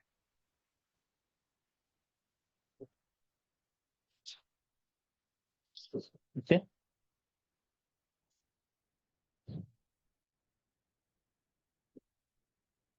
ఇది అర్జెంట్ బేసిస్ పైన ఏదైనా రన్ చేయాలి అన్నప్పుడు మీరు దాన్ని పెద్దగా ప్లే బుక్ రాసి రన్ చేయాల్సిన అవసరం లేదు. ఒక సింగిల్ కమాండ్ అయితే దానికోసం మనం Ansible కమాండ్స్ అని రాస్తాం. Running Ansible modules through Ansible command line is called Ansible adoc command. So we use this in some urgent basis or quick basis అన్నట్టు.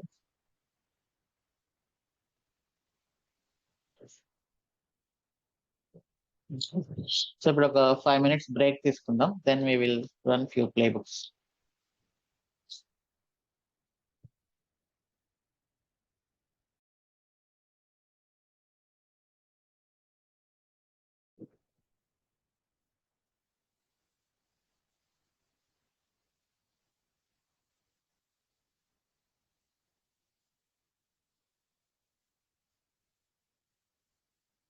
Yeah, Ansible adoc command అనేది valid question. That is not a problem, but command line అనేది మనందరికి తెలిసిందే. So దీన్ని specific గా వాళ్ళు expect చేసిన ఆన్సరే అనేది ఇవ్వాల్సిన అలా అలా అనుకుంటారు. వాళ్ళు ఎక్స్పెక్ట్ చేసిన ఆన్సరే కావాలి అని.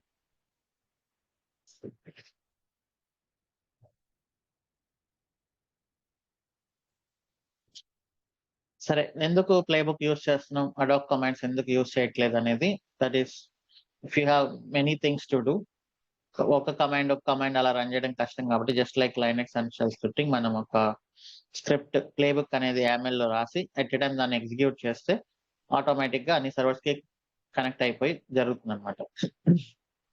Okay, so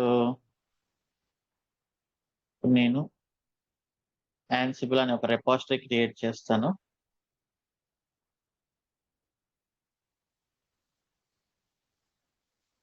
Ansible.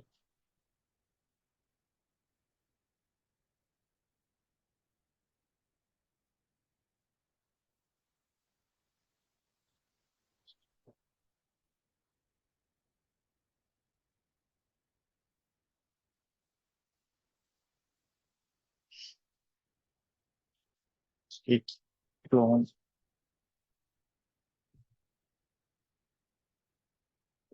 ఇక్కడ మనం ప్లే బుక్ రా.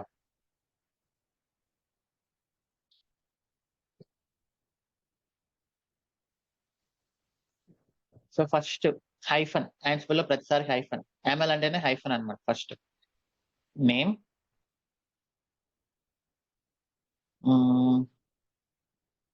పింగ్ ప్లే బుక్ అని ఇస్తున్నా, జస్ట్ పింగ్ అని ఇస్తున్నా. హోస్ట్స్, ఏ సర్వర్స్ కి మీరు కనెక్ట్ అవ్వాలి అనుకుంటున్నారు. ఓకే,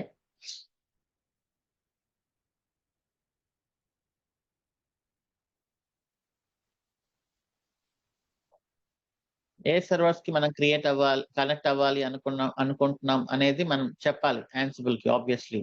ఓకే, సో దాన్ని ఏమంటామంటే మనం ఇన్వెంటరీ అంట Ansible లో. Ansible ఒక్క సర్వర్ కోసం కాదు కదా. ఇప్పుడు ఒక్క సర్వర్ ని మేనేజ్ చేయడానికి అయితే do we need Ansible or not?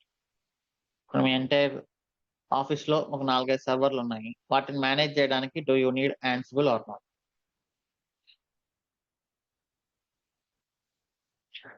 So technology అనేది అడ్వాంటేజ్ ఉన్నప్పుడు మాత్రమే యూజ్ చేయాలి. టెక్నాలజీ ఉంది కదా అని చెప్పి యూజ్ చేయకూడదు. ఓకే, ఒక 2-3 సర్వర్స్ ఉన్నాయి, మనం కాన్ఫిగరేషన్ చేస్తున్నాం, కాన్ఫిగరేషన్ మేనేజ్మెంట్ టూల్ అనేది ఉంది Ansible, తీసుకొచ్చి యూజ్ చేద్దాం. నో, దట్ ఈస్ రాంగ్ అనమాట. టెక్నాలజీ ఉంది కదా అని యూజ్ చేయకూడదు, అవసరం అయితేనే యూజ్ చేయాలి. So inventory, this list of hosts అన్నమాట. అంటే మీకు Ansible ఏ సర్వర్ ని మీరు కనెక్ట్ అవ్వాలి అనుకుంటున్నారు అనేది ఇన్వెంటరీ అన్నమాట. ఓకే, సో ఇప్పుడు ఇన్వెంటరీ అనేది జనరల్ గా ఎలా రాస్తారంటే inventory.ini ఫార్మాట్ అంటారు జనరల్ గా. INI ఫార్మాట్ అంటే ఇప్పుడు నేను ఐపీ అడ్రస్ ఇవ్వచ్చు, ఏ సర్వర్ కి కనెక్ట్ అవ్వాలనుకుంటుంది Ansible, ఇది ఈ ఐపీ అడ్రస్ ఇవ్వచ్చు. For example back end servers మనకి 20 ఉన్నాయి, సో దాన్ని నేను గ్రూప్ చేయాలి అనుకున్నప్పుడు ఇలా బ్యాక్ ఎండ్, దాని కింద మీకు ఎన్ని ఐపీ అడ్రస్ ఎన్ని సర్వర్లు ఉన్నాయో అలా ఇచ్చుకుంటారు. సో ఇప్పుడు ఏంటి, మీరు జస్ట్ బ్యాక్ ఎండ్ అని ఇస్తే సరిపోతుంది ఇక్కడ హోస్ట్స్ లో.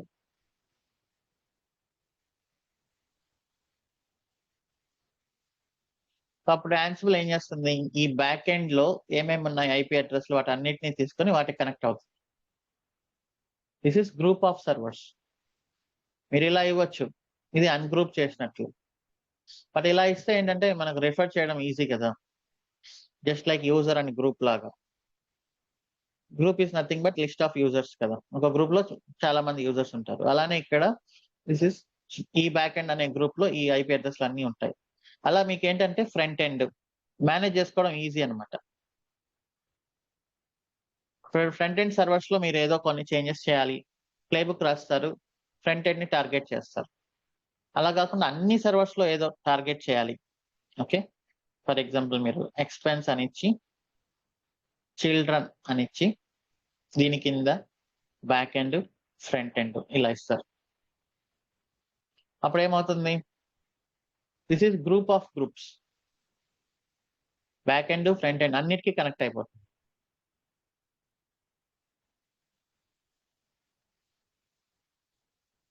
ఓకే, సో ఇప్పుడు నేను దీన్ని జస్ట్ వెబ్ అని ఇస్తాను. సింగిల్ సర్వరే కదా. సో ఇలా ఇచ్చినప్పుడు నేను ఇక్కడ హోస్ట్ లో వెబ్ అని ఇవ్వాలి. ఇది సింటాక్స్ ప్రతి ప్లేబుక్. ఓకేనా, తర్వాత టాస్క్స్. ఏమేం టాస్క్స్ మీరు పర్ఫామ్ చేయబోతున్నారు? టాస్క్స్ అన్నా మాడ్యూల్ అన్నా everything same. Task equal to module equal to plugin. ఏదైనా సేమ్, ప్లగ్ఇన్ కాదండి. టాస్క్ అయినా మాడ్యూల్ అన్నా కలెక్షన్ అన్నా ఏదైనా సేమే. ఓకే, నేను ఒక list of tasks or list of module perform చేయబోతున్నాను. నేమ్, పింగ్ ద సర్వర్, నేను ఇచ్చే నేమ్. అయ్యో నాకు ఏం మాడ్యూల్ యూస్ చేయాలో తెలియదు, మీరు సింపుల్ గా వచ్చేసి ఇక్కడ గూగుల్లో యాన్సిబుల్ పింగ్ ద సర్వర్ అని ఇచ్చారనుకోండి, మీకు ఇక్కడ మాడ్యూల్ నేమ్ వచ్చేస్తుంది. Ansible dot built in dot ping module. Syntax example అన్నీ వస్తుంది. ఇది మాడ్యూల్.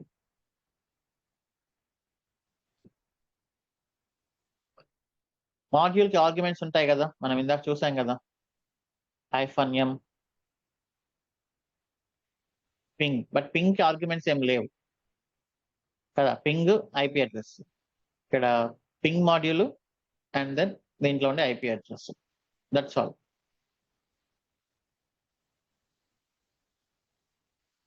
ఇదే బేసిక్ సింటాక్స్, ఇదే అనమాట. సో ఇప్పుడు నేను దీన్ని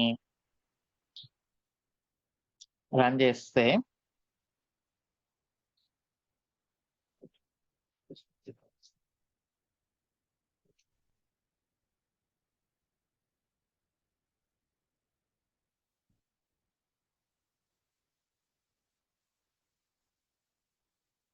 నేను యాన్సిబుల్ సర్వర్ లో దీన్ని క్లోన్ చేస్తున్నా. ఇది యాన్సిబుల్ సర్వర్ కదా. హిట్ క్లోన్,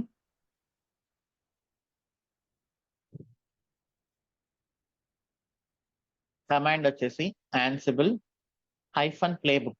అడాప్ కమాండ్ అయితే just Ansible. Ansible hyphen playbook hyphen I. ఏ ఇన్వెంటరీని మీరు రిఫర్ చేస్తున్నారు? Inventory dot INI. ఓకే, మీ యూజర్ నేమ్ ఏంటి? -e ansible _user equal to EC2-user. మీ పాస్వర్డ్ ఏంటి? ansible _password equal to DevOps321. ఏ ప్లేబుక్ రన్ చేయాలనుకుంటున్నారు? 01 ప్లేబుక్.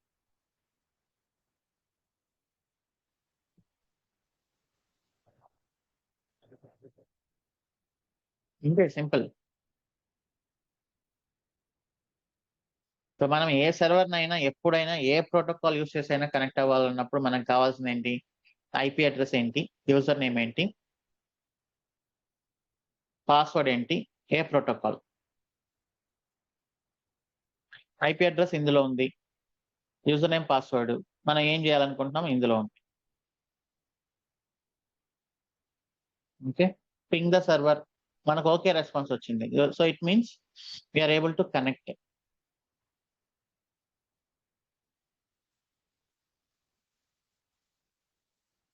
సో యాన్సిబుల్ మాడ్యూల్స్ అనేది చాలా హ్యూజ్ అనమాట. ఇక్కడ వస్తే మీరు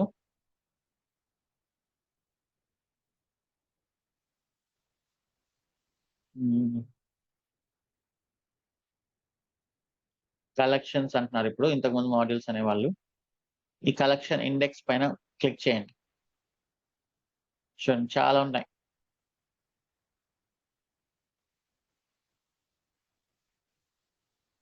all modules,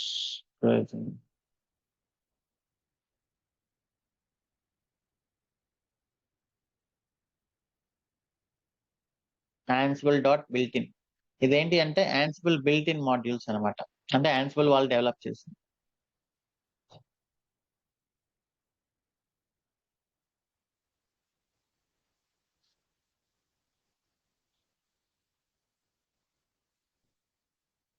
Let me just search Ansible modules.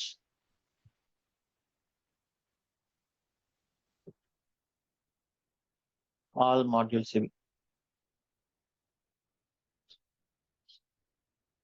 అంటే Ansible డెవలప్ చేసింది, అలానే కమ్యూనిటీ వాళ్ళు కూడా డెవలప్ చేసిన తప్పని. సో Ansible యూస్ చేసి మీరు చాలా చేయొచ్చు. బట్ మేజర్‌గా కాన్ఫిగరేషన్ మేనేజ్మెంట్ కోసం మనం యూస్ చేస్తాం.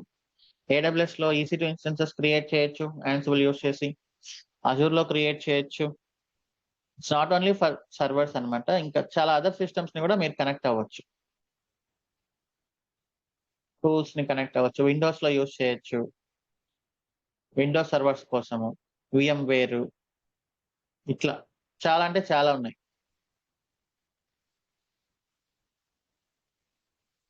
డేటాబేసెస్, నెట్‌యాప్.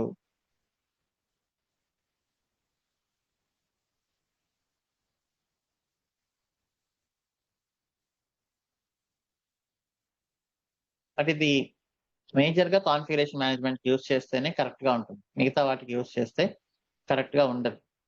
సో లేటెస్ట్ వెర్షన్స్‌లో ఏం చేశారంటే Ansible వాళ్ళు డివైడ్ చేశారన్నమాట మాడ్యూల్స్. కలెక్షన్స్ అని పిలుస్తున్నారు. ఓకే. అమెజాన్‌కి సంబంధించిన collections, Ansible built in connections, network కోసం సంబంధించింది, విండోస్ కోసం సెపరేట్‌గా ఇట్లా డిఫరెన్షియేట్ చేశారన్నమాట. సిస్కో వాటికి కనెక్ట్ అవ్వడానికి ఇట్లా. మనకు మోస్ట్‌లీ Ansible డాట్ బిల్ట్ ఇన్‌లోనే దొరుకుతాయండి. సరే, ఇప్పుడు Ansibleలో నేను ప్రింట్ చేయాలనుకుంటున్నాను. Ansible print text. మనం ఎక్కువ యూజ్ చేసి హలో వరల్డ్ చేస్తాం కదా! అట్లా Ansible యూజ్ చేసి చేయాలనుకుంటున్నాను. సో ఇక్కడే వచ్చేస్తుంది మీకు. Ansible dot built in dot debug. చాలా ఈజీగా ఉంటుంది Ansible డాక్యుమెంటేషన్. చాలా సింపుల్‌గా ఉంటుంది. మీరు ఏమేమి ఆర్గ్యుమెంట్స్ పాస్ చేయొచ్చు. ఓకే. అలానే మీకు ఎగ్జాంపుల్స్ కూడా ఉంటాయి ఇక్కడ. ఓకేనా? సో ఇప్పుడు నేను 02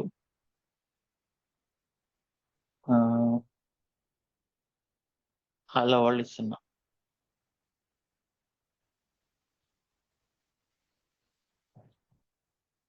ఓకే.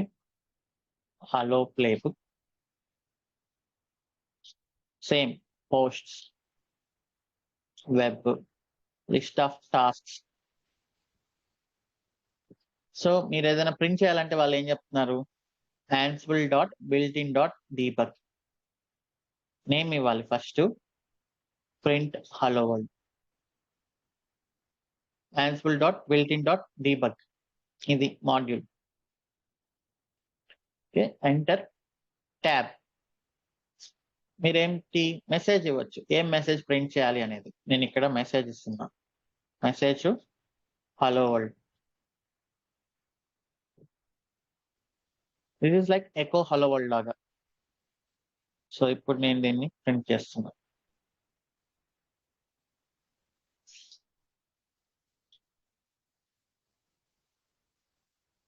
ఇంటర్వ్యూస్‌లో అడుగుతుంటారు మీరు ఏమేం మాడ్యూల్స్ యూజ్ చేస్తారు Ansible అనేది. మనం ఇప్పుడు ప్రాజెక్ట్‌లో ఏదైతే యూజ్ చేస్తున్నామో అవే మాడ్యూల్స్. 02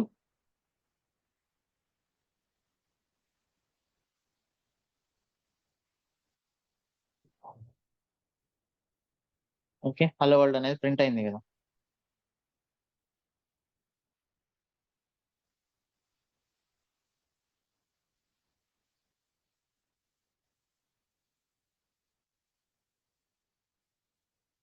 సో ఇప్పుడు జస్ట్ Nginxని స్టార్ట్ చేసి ఇన్‌స్టాల్ చేసి ఇంకా ఈరోజు క్లాస్ ఎండ్ చేద్దాం. 03 nginx.yaml. ఓకే. సో ఇది ఇంటర్వ్యూస్‌లో అడుగుతుంటారు. మీ స్క్రీన్ షేర్ చేసి Nginxని ఇన్‌స్టాల్ చేసి రన్ చేసేలాగా ప్లేబుక్ రాయండి అని. ఓకే. ఇది చాలా అంటే చాలా సింపుల్. దీన్ని మీరు పర్ఫెక్ట్ గా రాయాలి. Name, install and run nginx, hosts, web.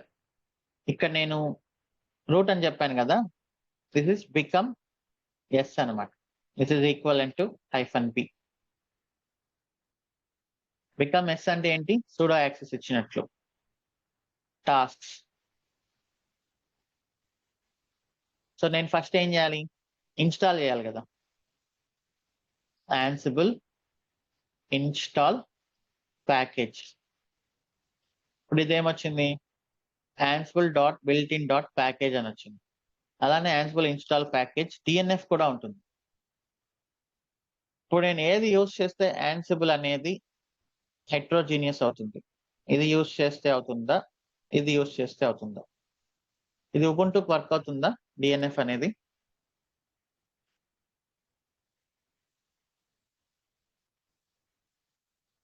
Only red hat enterprise K work అవుతుంది, రైట్? అదే నేను ఇది యూజ్ చేసా అనుకోండి,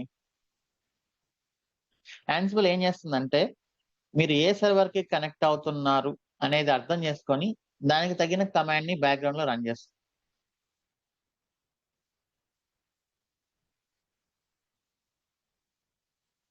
Ansible dot built in dot package నేను ఇస్తే ఇక్కడ ఉంటాయి చూడండి. ఆబ్వియస్లీ మీరు ఏ ప్యాకేజ్ ఇన్స్టాల్ చేయాలనుకుంటున్నారు? Required, mandatory. ఏం చేయాలనుకుంటున్నారు? రిమూవ్ చేయాలనుకుంటున్నారా? ఇప్పుడు మన DNF కమాండ్ ఆర్ ఏదైనా ఒక కమాండ్ తీసుకోండి. DNF install nginx -y. దీంట్లో అన్ని మ్యాండేటరీయే కదా. ఇన్స్టాల్ అనేది మ్యాండేటరీనే, nginx అనేది మ్యాండేటరీనే. సో ఇక్కడ మీరు పారామీటర్స్ లో చూస్తే మీకు తెలుస్తుంది మీరు ఏ ప్యాకేజ్ ని ఇన్స్టాల్ చేయాలనుకుంటున్నారో. ఆబ్వియస్లీ మీరు చెప్పాలి Ansible కి ఇది రిక్వైర్డ్. అలానే స్టేట్ కూడా రిక్వైర్డ్. సో ఇక్కడ ఎగ్జాంపుల్ చూస్తే మీకు తెలుస్తుంది నేమ్ అండ్ స్టేట్. ప్రెసెంట్ అని ఇచ్చారు అనుకోండి, ఇక్కడ మీకు వాల్యూస్ కూడా తెలుస్తాయి. ప్రెసెంట్ అని ఇచ్చారు అంటే ఇన్స్టాల్ అవుతుంది, ఆబ్సెంట్ అని ఇచ్చారు అంటే రిమూవ్ అవుతుంది. Okay. Name, nginx, state, present. So this is why Ansible is heterogeneous. మీరు Ansible ప్లేబుక్ రాశారు అంటే యూ కెన్ కంట్రోల్ జెనరిక్ గా. ఇలా జెనరిక్ గా రాశారంటే అది ఉబుంటు అయితే బ్యాక్గ్రౌండ్ లో యాప్టిగేట్ అని రాసుకుంటుంది, రెడ్ హ్యాట్ అయితే ఒకటి రాసుకుంటుంది, ఇంకా వేరే ఏదైనా ఆపరేటింగ్ సిస్టమ్ అయితే ఇంకొక రకంగా రాసుకుంటుంది.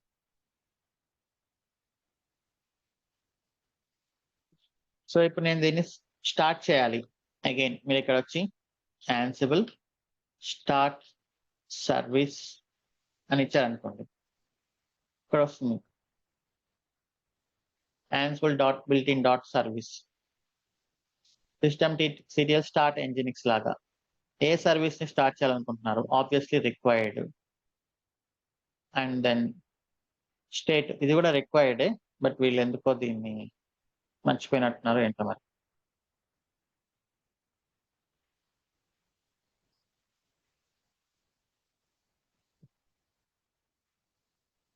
At least one of the state.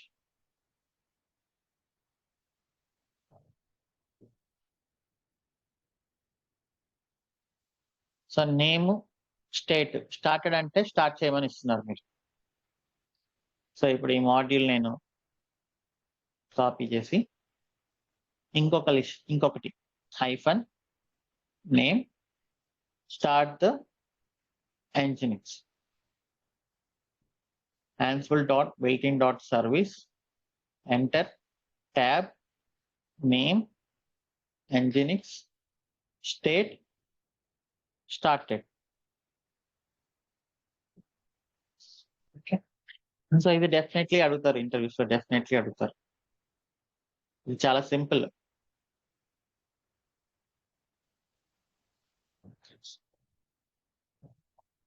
అప్పుడు మీరు రాసే విధానంలోనే తెలిసిపోతుంది మీరు Ansible నిజంగా వచ్చా రాదా అనేది, రైట్? మీరు కొంచెం ఎక్స్పీరియన్స్డ్ మంచి అనిపిస్తే ఇప్పుడు నేను రాసినట్లు టకటక రాసేస్తారు. స్పేస్లు కానీ, ట్యాబ్లు కానీ, మాడ్యూల్స్ కానీ ఈ 2. మీకు రాదు అనుకోండి, మీరు అప్పుడు ఏం చేస్తారు? 5 నిమిషాల్లో దాన్ని 15 నిమిషాలు రాసి అన్ని తప్పులు రాస్తారు.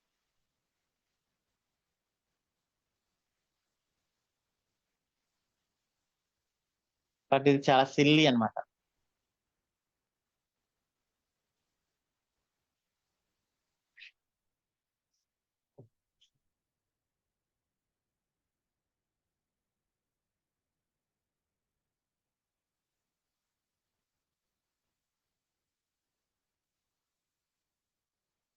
ఇందాక మనం అడాబ్ కామెంట్స్ ఆల్రెడీ ఇన్స్టాల్ చేసాం కదా, so you are getting green colour, but it is success.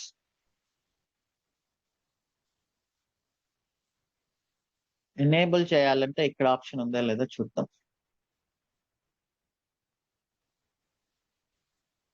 Enable, దీంట్లోనే ఎనేబుల్డ్ ఎస్ కూడా ఉంది. ఇంకా మళ్ళీ సపరేట్ గా అవసరం లేదు. ఓకే, అలా ఇచ్చినప్పుడు సర్వీస్ ఆటోమేటిక్ గా ఎనేబుల్ కూడా అవుతుంది అనమాట.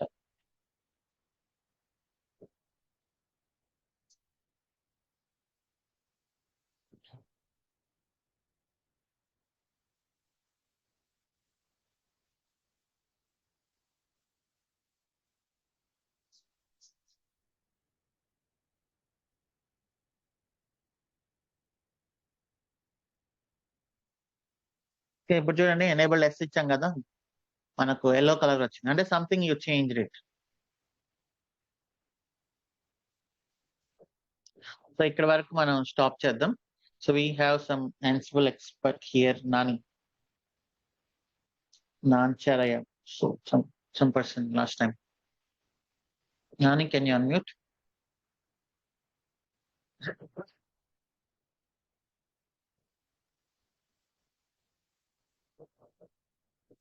Nani, can you unmute?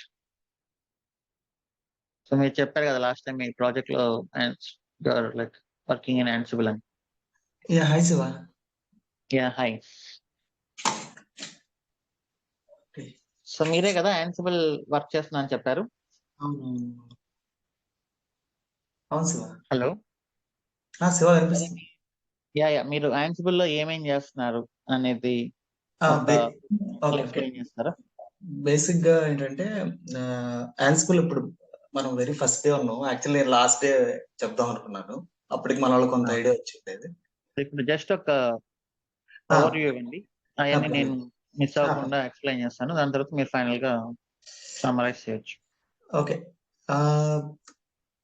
ఇప్పుడు Ansible యూజ్ చేసి ఏం చేస్తామంటే జనరల్ గా మేము సెట్ ఆఫ్ కస్టమర్స్ సపోర్ట్ చేస్తుంటాం. ఒక రీజన్, ఒక గ్లోబల్ ఒక reason supports reason customers support చేస్తుంటాం.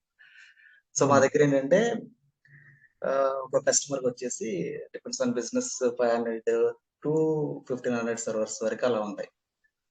ఓకే, సో అవన్నీ వచ్చేసి డిఫరెంట్ ఉంటది, విండోస్ ఉంటాయి, ఇంకా నెట్వర్క్ డివైసెస్ ఎవ్రీథింగ్ ఉంటాయి. బట్ బేసిక్ గా వచ్చేసి మనం computing devices, Linux systems, Windows systems చూస్తాం. అందులో వచ్చేసి ఏంటంటే ద ఫస్ట్ ప్రయారిటీ ఏంటంటే రిపీటెడ్ మాన్యువల్ వర్క్.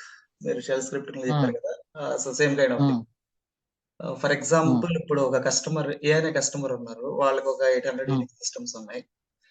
అది డొమైన్ వచ్చేసి ఫర్ ఎగ్జాంపుల్ బ్యాంకింగ్ డొమైన్. వాళ్ళు ఏంటంటే ఎవ్రీ మంత్ ప్యాచ్ చేస్తాం. ఐ మీన్ ప్యాచ్ చేయడం అంటే ప్యాచెస్ అప్లై చేస్తుంటాం, క్రిటికల్ ప్యాచెస్ అప్లై చేస్తుంటాం. వాళ్ళ ఫస్ట్ రిక్వైర్మెంట్ ఏంటంటే వాట్ ఎవర్ ది సిస్టమ్, అది lower environment higher environment, first snap తీసుకోవాలి. ఓకే, స్నాప్ తీసుకోవాలి అంటే for example for the time moment cloud తీసేయండి, ఇట్స్ ఆన్ ప్రెమ్ సిస్టమ్స్ అవి. ఓకే, సో వాళ్ళకి 800 సిస్టమ్స్ తీసుకోవాలి. అందులో కొన్ని బిజినెస్ క్రిటికల్ సిస్టమ్స్ వచ్చేసరికి పర్టికులర్ టైం ఫ్రేమ్ లోనే ప్యాచ్ చేయాలి. ఐ మీన్ ఎవ్రీథింగ్ చేయాలి, ప్యాచ్ చేయి, రీబూట్ చేయి, అప్ చేయి, ప్రీ చెక్, పోస్ట్ చెక్స్ చేయి, ఎవ్రీథింగ్ సిస్టమ్ రెడీ చేసి ఇవ్వాలి సిస్టమ్ అడ్మిన్స్. అలాంటప్పుడు ఏమవుతుందంటే ఫర్ ఎగ్జాంపుల్ ఒక పేమెంట్ సిస్టమ్ అప్లికేషన్స్ వచ్చేసరికి ఒక 80 సిస్టమ్స్ ఉన్నాయి, వాళ్ళకి 1 hour 1.5 hour టైం ఇస్తారు అంతే.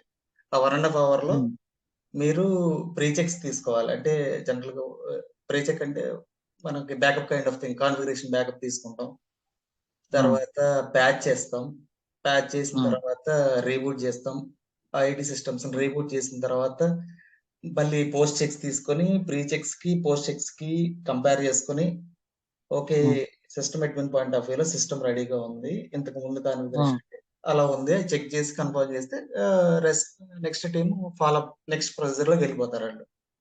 ఉమ్, ఉమ్, ఉమ్, అలాంటప్పుడు ఏమవుతుందంటే ఇప్పుడు జనరల్ గా ఒక సర్టన్ పాయింట్ లో ఏం చేసేవాళ్ళు అంటే సాటర్డే సండే ప్యాచింగ్ ఉంటే థర్స్డే ఆర్ ఫ్రైడే నైట్ కూర్చొని మాన్యువల్ గా ఒక 5-6 మెంబర్స్ కూర్చొని స్నాప్ షాట్లు తీస్తూ ఉండేవాళ్ళు వీళ్ళు. ఉమ్, ఉమ్, లేదా pre um, checks script run చేసి ఆ పర్టికులర్ వచ్చిన అవుట్పుట్ ఫైల్ మళ్ళీ బయటకు తీసుకొచ్చేవాళ్ళు in case um, trouble shooting. దాన్ని మేము ఉమ్. ఏం చేసామంటే ఆ ఫ్లో మొత్తాన్ని ఆటోమేట్ చేసాం యాన్సిబుల్ యూజ్ చేసి. ఓకే. దానివల్ల ఏమైందంటే for example 5 o'clock change window start అయితే ఇంతకు ఉమ్, ముందు ఒక 4-5 మెంబర్స్ 1 or 2 days తీసుకునేవాళ్ళు. ఒక 1 hour ఉమ్, ముందు లాగిన్ అయ్యి ఆ ఉమ్, ప్లేబుక్ రన్ చేసేసి ప్రీ చెక్స్ రన్ చేస్తే ఉమ్, బయటకు వచ్చేస్తాయి. తర్వాత కరెక్ట్ గా ప్యాచ్ విండో టయానికి ప్యాచ్ ఫ్లో అది ఆ టెంప్లెట్ రన్ చేస్తే ఉమ్. ప్యాచింగ్ అయిపోయి సర్వర్ బయటకు వచ్చేసేది. అది ఓకే. ఇంక్లూడ్ ఏముంటాయంటే 1 hour బిఫోర్ ప్రీ చెక్స్ తీసుకుంటారు, స్నాప్ షాట్స్ వస్తాయి. మరి నేను ఉమ్, సపోజ్ ఒక 200 సర్వర్స్ ప్యాచ్ చేశాను, సారీ ఉమ్, 200 సర్వర్స్ మీద ప్రీ చెక్ రన్ చేశాను, లేదంటే 200 సర్వర్స్ మీద నేను స్నాప్ షాట్ రన్ చేశాను. మళ్ళీ అందులో ఉమ్, మిస్ అవని వచ్చినవి రానివి ఇవన్నీ కన్సాలిడేట్ చేసుకోవడానికి ఒక టెంప్లెట్, ఒక report kind of um, report generate చేసి ఉమ్, ఉమ్, వాళ్ళు అందులో ఉమ్, క్రాస్ చెక్ చేసుకుని ఒక సిస్టమ్స్ అన్నిటికీ ప్రీ చెక్స్ వచ్చేసాయి, ఈ సిస్టమ్స్ కి స్నాప్ షాట్స్ వచ్చేసాయి. So we're good to go. 5 o'clock exact గా స్టార్ట్ చేసుకుంటారు వాళ్ళు, ఆ టెంప్లెట్ రెగ్యులర్ ఉమ్, చేస్తారు. ఉమ్, చాలా లెస్ టైమ్ లో సర్వర్స్ మొత్తం ప్యాచ్ అయిపోతాయి. ప్యాచ్ ఉమ్, అయిపోయి రీబూట్ అయిపోయి బయటకు వచ్చేసి ప్రీ పోస్ట్ వాలిడేషన్ కూడా డిస్ప్లే వస్తుంది ప్లేబుక్ లో. Um, so um. వాళ్ళు దాన్ని క్రాస్ చెక్ చేసుకుని అప్లికేషన్ టీమ్ కి ఇంటిమేట్ చేస్తారు, మీ నెక్స్ట్ థింగ్స్ అప్ చేసుకోండి and something like that. Okay. ఇది యాక్చువల్ గా ప్రాక్టీస్ ఎలా అయిపోయిందంటే వాళ్ళ ఆర్గనైజేషన్స్ లో తెలుసు హెడ్ కౌంట్ ఆబ్వియస్ గా వాళ్ళ హెడ్ కౌంట్ ఎంటర్టైన్ చేసేది అట్లా లేదు వాళ్ళ ఆర్గనైజేషన్. ఎవరైనా ఉమ్, రిలీజ్ అయ్యి వెళ్ళిపోతే ఆబ్వియస్ గా మిగతా వాళ్ళ మీద బర్డెన్ పడుతుంది. ఆ బర్డెన్ పడినప్పుడు ఆబ్వియస్ గా వాళ్ళు దీన్ని ఇంకా ఎలా ఆటోమేట్ చేయొచ్చు, ఉన్న రిసోర్స్ లో ఎలా మేనేజ్ చేయొచ్చు. ఉమ్, ఉమ్, ఆర్గనైజేషన్ స్పెండ్ చేస్తుంది కొంత, యాక్చువల్గా వాళ్ళు మీరు యాన్సిబుల్ మీద స్పెండ్ చేస్తున్నారు కదా, సో వాటిని లెవరేజ్ తీసుకొని మాన్యువల్ ఎఫర్ట్ తగ్గించడం అది జరుగుతుంది. ఉమ్, ప్యాచింగ్ చేస్తుంటాం. తర్వాత ఇప్పుడు కొత్త టూల్స్ వస్తాయి, న్యూ రిలిక్స్ వస్తాయి, డిఫెండర్ ఇన్స్టలేషన్స్ వస్తాయి. ఇప్పుడు ఉమ్, క్లయింట్స్ వస్తారు, నాకు ఈ క్వార్టర్ లో అయిపోవాలంటారు, లేదంటే నాకు ఈ 15 days లో అయిపోవాలంటారు.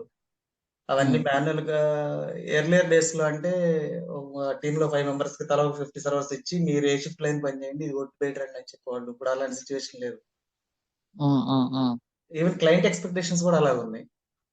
నువ్వు Obviously, మాన్యువల్ yeah. చేస్తానంటే కదా, దీన్ని ఆటోమేట్ చేసి ఎలా చెప్తావని డైరెక్ట్ గా అడుగుతున్నారు.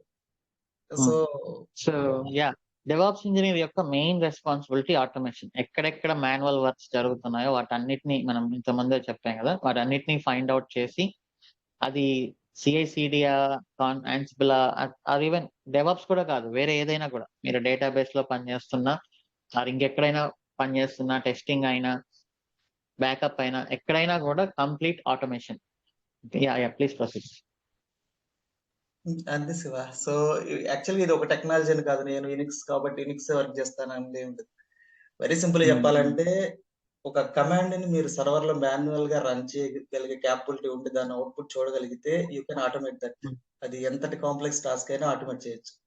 దానికి సపోర్టింగ్ షెల్ స్క్రిప్టింగ్, ఇంకా బాగా వస్తే పైథాన్. సో ఈ మ్యాన్పులేట్ ప్లేబుక్ మ్యాన్పులేట్ చేయగలిగితే అది డిఫరెంట్ స్టాండ్ అంతే ఇక మీ టీమ్ లో. సో ఆ వర్క్ ని మనం కంట్రోల్ లో తీసుకోవచ్చు. అది చాలా తక్కువ టైంలో ఎర్రర్ లేకుండా దాని రిజల్ట్ ని మనం ఇవ్వచ్చు క్లయింట్ కి. Okay, nice. సో ఇప్పుడు యాన్సిబుల్ ఏ ఫీచర్స్ యూస్ చేస్తారు మీరు? ఏ ఫీచర్స్ యూస్ చేస్తున్నారు? లైక్ మీరు యూస్ చేసే కొన్ని మాడ్యూల్స్ చెప్పండి. యాక్చువల్ గా యాన్సిబుల్ ఇప్పుడు మనం నేర్చుకుంటుంది నార్మల్ కదా. సో సెటప్ ఏంటంటే మేము ఎంటర్ప్రైజ్ వాడతాము. ఇంతకు ముందు టవర్ అనేవాళ్ళు. AWX, okay. దాని నెక్స్ట్ Ansible టవర్, తర్వాత యాప్ Ansible ఆటోమేషన్ ప్లాట్ఫామ్ అన్నమాట. సో Ansible ఆటోమేషన్ ప్లాట్ఫామ్ నుంచి చేస్తాము. బేసిక్‌గా కంపెనీస్‌కి వచ్చేసరికి సెక్యూరిటీ ఎక్స్‌పోజర్స్ ఉంటాయి కాబట్టి డైరెక్ట్ SSH లేదా పాస్వర్డ్ ఒక చోట పెట్టి అట్లా ఎలో చేయరు. ఎందుకంటే ఆబ్వియస్‌గా మనం ఈక్వల్ టు రూట్ ప్రివిలేజెస్ తోటి మేనేజ్ చేస్తాం కాబట్టి జనరల్‌గా ఎలో చేయరు. క్రెడెన్షియల్, రిస్ట్రిక్షన్, ఆర్‌బ్యాక్ సంథింగ్ కాన్సెప్ట్ అంతా ఉంటది ఎంటర్ప్రైజ్ మోడ్. సో ఎంటర్ప్రైజ్ మోడ్‌లో ఇవన్నీ ఉంటాయి. ఇక మాడ్యూల్స్ వచ్చేసరికి అది చెప్తే డిపెండ్స్ ఆన్ రిక్వైర్మెంట్.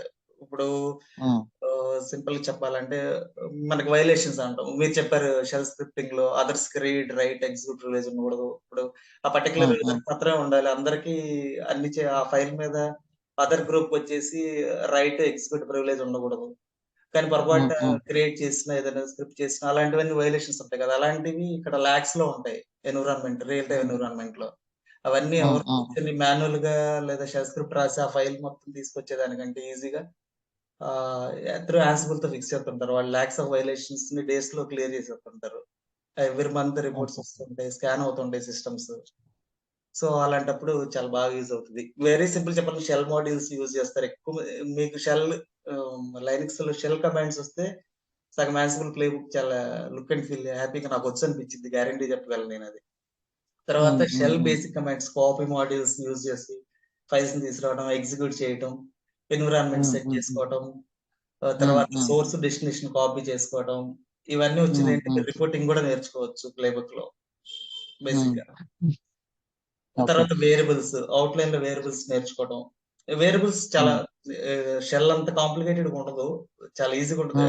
స్కెలిటన్ అది. మీరు చెప్పిన షెల్‌లో బేసిక్ అవి నేర్చుకుంటే చాలు యాన్సిబుల్ ప్లే బుక్‌లో ఈజీగా అప్లై చేయొచ్చు.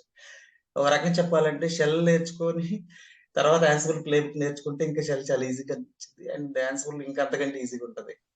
ఇది యాక్చువల్ పైథాన్ బేస్ చేసుకొని ఉంటే అది టెక్స్ట్ హ్యాండ్లింగ్ డిఫరెంట్ థింగ్ అది. నెక్స్ట్ లెవెల్‌లో నేర్చుకోవచ్చు ప్లే బుక్ రాసేటప్పుడు. బట్ షెల్‌లో బేసిక్స్ ఇప్పటివరకు నేర్చుకున్న బేసిక్స్ నేర్చుకొని దాన్ని గనక Ansible simple play books apply చేస్తే మీరు ప్లే బుక్ రాయటం చాలా ఈజీ. మీరు మీరు EC2 ఇన్స్టెన్స్ తీసుకోండి. లేదంటే VM ప్లేయర్ యేసుకొని 2, 3 మెషిన్స్ తీసుకోండి. లుక్ అండ్ ఫీల్ చాలా ఈజీగా ఉంటది. సో, అది ఈజీగా వాల్ట్ నేర్చుకోవచ్చు. యూజ్ చేస్తున్నారా? ఆహ్, ఏది వాల్ట్ వాల్ట్స్ యూజ్ చేయలేదు. బట్ యాక్చువల్ ఏంటంటే ఇది బేస్64 ఎన్కోడింగ్‌లో క్రెడెన్షియల్స్ క్రియేట్ చేసి యూజ్ చేస్తుంటాం కదా! So, direct user name, password వాడము. క్రెడెన్షియల్స్ క్రియేట్ చేసి టైప్ ఆఫ్ క్రెడెన్షియల్ దాన్ని యూజ్ చేస్తాం ప్లే బుక్స్‌కి. బేస్64 సెక్యూర్ కాదు కదా మరి. అది యాక్చువల్ సెక్యూర్ కాదు. బట్ ద టవర్ బేస్64 ఎన్కోడ్ చేస్తదది. సెక్యూర్ క్రెడెన్షియల్స్ కింద ఎంటర్‌ప్రైజ్‌లో. రోల్స్ అనేది అవును. ఎంటర్‌ప్రైజ్ లెవెల్‌లో ఏంటంటే మనకి కొన్ని సెంట్రలైజ్డ్ డెవలప్‌మెంట్ టీమ్స్ ఉంటాయి. అవుట్‌లైన్ చెప్పాలంటే లైక్ ఫంక్షన్స్ ఒకటే రిపీటివ్ వర్క్ అనుకున్నప్పుడు మనం వాలిడేట్ ఫంక్షన్ ఎలా రాసామో అలా ఒక ఫంక్షన్ రాసిస్తారు. దాన్ని మనకున్న రిక్వైర్మెంట్‌లో యూజ్ చేసుకుంటారు. రీయూజబుల్ కోడ్ అన్నమాట రోల్స్. ఇప్పుడు ఆర్గనైజేషన్‌లో ఎక్కువ రిక్వైర్మెంట్ ఫర్ ఎగ్జాంపుల్ జెన్క్స్ ఇన్‌స్టాలేషన్ ఉంది. లేదు న్యూరల్‌కి ఇన్‌స్టాలేషన్స్ ఉన్నాయి. ఇవన్నీ వాళ్ళు అన్ని ఎన్విరాన్మెంట్ కవర్ అయ్యేటట్టు రోల్స్ రాసి సర్టిఫై చేసి ఇస్తారు. దాన్ని కన్జ్యూమ్ చేస్తుంటే ఈ ఈ క్లయింట్స్ టీమ్‌లో వర్క్ చేసేవాళ్ళు కన్జ్యూమ్ చేసుకొని వాళ్ళు రాసుకుంటారన్నమాట. అలా. సో, మనమైతే యాన్సిబుల్ టవర్ యూజ్ చేయట్లేదు ఎంటర్ప్రైజ్ లెవెల్‌లో. ఎందుకంటే యాన్సిబుల్ టవర్ అనేది జస్ట్ ఒక యూఐ. యాన్సిబుల్ అనేది కొంచెం టూ మచ్‌గా వెళ్ళిపోయింది. గ్యాలక్సీ అదంతా. మనం యాన్సిబుల్ ఫీచర్స్ అన్ని యూజ్ చేస్తాం గానీ టవర్ అనేది మాత్రం లేదు. ఇక్కడ సిలబస్‌లో అయితే టవర్ అవసరం లేదు కూడా. బట్ మాన్యువల్‌గా కమాండ్స్ తెలిసిన వాళ్ళకి టవర్ అనేది అది ఈజీ. యాన్సిబుల్ వాళ్ళే ఇన్‌స్టాల్ చేస్తారు. అది డెడ్ ఈజీ అయిపోతుంది. అవును. ఓకే. సో, ఇక్కడ VMలో ఏదైనా సంథింగ్ ఒక ఐడియా రావాలి అంటే VMలో ఏమి చేయాలన్నా కూడా you can do it with Ansible. ఒక సర్వర్ లోపల ఏం చేయాలన్నా కూడా you can do it with Ansible అన్నమాట. అంటే యాన్సిబుల్ నుంచి సొల్యూషన్ ఉంటుంది. సో, అది మనం ఇవన్నీ నేర్చుకుంటాం నెక్స్ట్ ఒక 3, 4, 5 సెషన్స్‌లో. ఓకే. 5 సెషన్స్‌లో మోస్ట్‌లీ. బట్ యాన్సిబుల్‌కి ఏంటంటే ఇంపార్టెన్స్ కొంచెం తగ్గింది because of Dakar and Kubernetes. అది మీకు మళ్ళీ అర్థమవుతుంది. సో, ఇప్పుడు యాన్సిబుల్ అనేది ఓన్లీ ఒక సెపరేట్ టీమ్‌గా ఫార్మ్ చేసి చేస్తున్నారు. అండర్‌లయింగ్ ఓఎస్ అనేది. బట్ మనం దాంట్లో ఏం కాంప్రమైజ్ అవ్వట్లేదు. We will discuss complete Ansible. Okay. Thank you. Thank you అండి. Can have few questions. Thiru Reddy.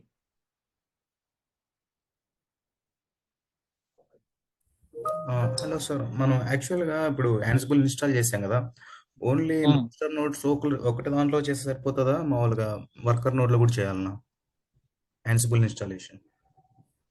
Master node లోనే చేయాలి, వర్కర్ నోడ్ లో అవసరం లేదు. Okay okay sir, thank you.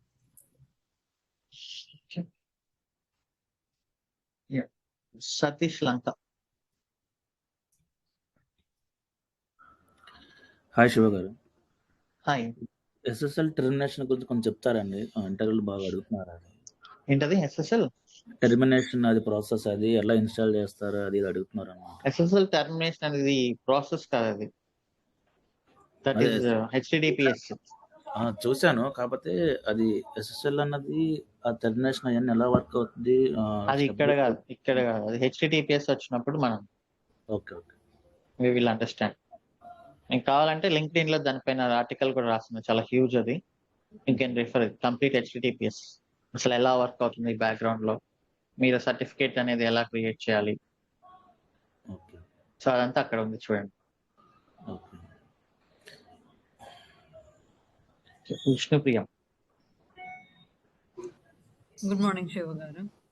ఇది గుడ్ మార్నింగ్. Ansible లో కమాండ్స్ రాసేటప్పుడు అంటే జస్ట్ అది సీక్వెల్ లో మనము ఇన్స్టాల్ చేసిన తర్వాత ఎనేబుల్ చేసిన తర్వాత సర్వీస్ స్టార్ట్ చేస్తాం కదా. సో మీరు Ansible లో డైరెక్ట్ గా నాట్ Ansible లో ఇంజినెక్స్ ఇన్స్టాల్ చేసేసి డైరెక్ట్ గా సర్వీస్ స్టార్ట్ చేసాము. సో దానికి ఎనేబుల్ చేయాల్సిన అవసరం లేదా? ఎనేబుల్ అనేది ఎప్పుడైనా చేసుకోవచ్చు, స్టార్ట్ చేశాకైనా చేసుకోవచ్చు, స్టార్ట్ చేయక ముందు అయినా చేసుకోవచ్చు, ఎప్పుడైనా చేసుకోవచ్చు. దానికి స్టార్ట్ కి సంబంధం లేదు. అంటే ఏ సాఫ్ట్వేర్ కైనా సరే we have to do that. చేస్తే మంచిది. ఇప్పుడు ఇందాక చెప్పారు కదా, నాని చెప్పాడు ఏంటి, సర్వర్ ని ప్యాక్ చేసి వదిలేస్తాం అన్నారు. సర్వర్ ని ప్యాక్ చేసి రీబూట్ చేశాక ఏమవుతుంది, మీరు కానీ ఎనేబుల్ చేయకపోతే స్టాప్ అయి ఉంటుంది, డిసేబుల్ మోడ్. సర్వీసెస్ ఏమి స్టాప్ అవ్వవు, సర్వీసెస్ ఏమి రన్ అవ్వవు. ఎనేబుల్ చేసింటే ఆటోమేటిక్ గా సర్వీసెస్ అప్లికేషన్స్ అప్ అయిపోతాయి. ఓకే, సో మ్యాండేటరీ గానే we have to do that enable అని. Yeah, mandatory. yes. ఓకే, అంతేనండి, thank you. Yeah, okay. Manoj. Good morning sir. Good morning sir, ఇప్పుడు మీరు Ansible ఒక నోడ్ లో ఇన్స్టాల్ చేసి దాన్ని Ansible సర్వర్ అన్నాం కదా సార్. సో దాని నుంచి అవును. మనం మల్టిపుల్ నోడ్స్ ని ఆపరేట్ చేస్తాం కదా సార్. కరెక్ట్. అయితే ఇప్పుడు Ansible లో సర్వర్ లో ఉన్న ఓఎస్, ఆ నోడ్స్ లో ఉన్న ఓఎస్ కూడా రెండు ఒకటే అవ్వాలా సార్?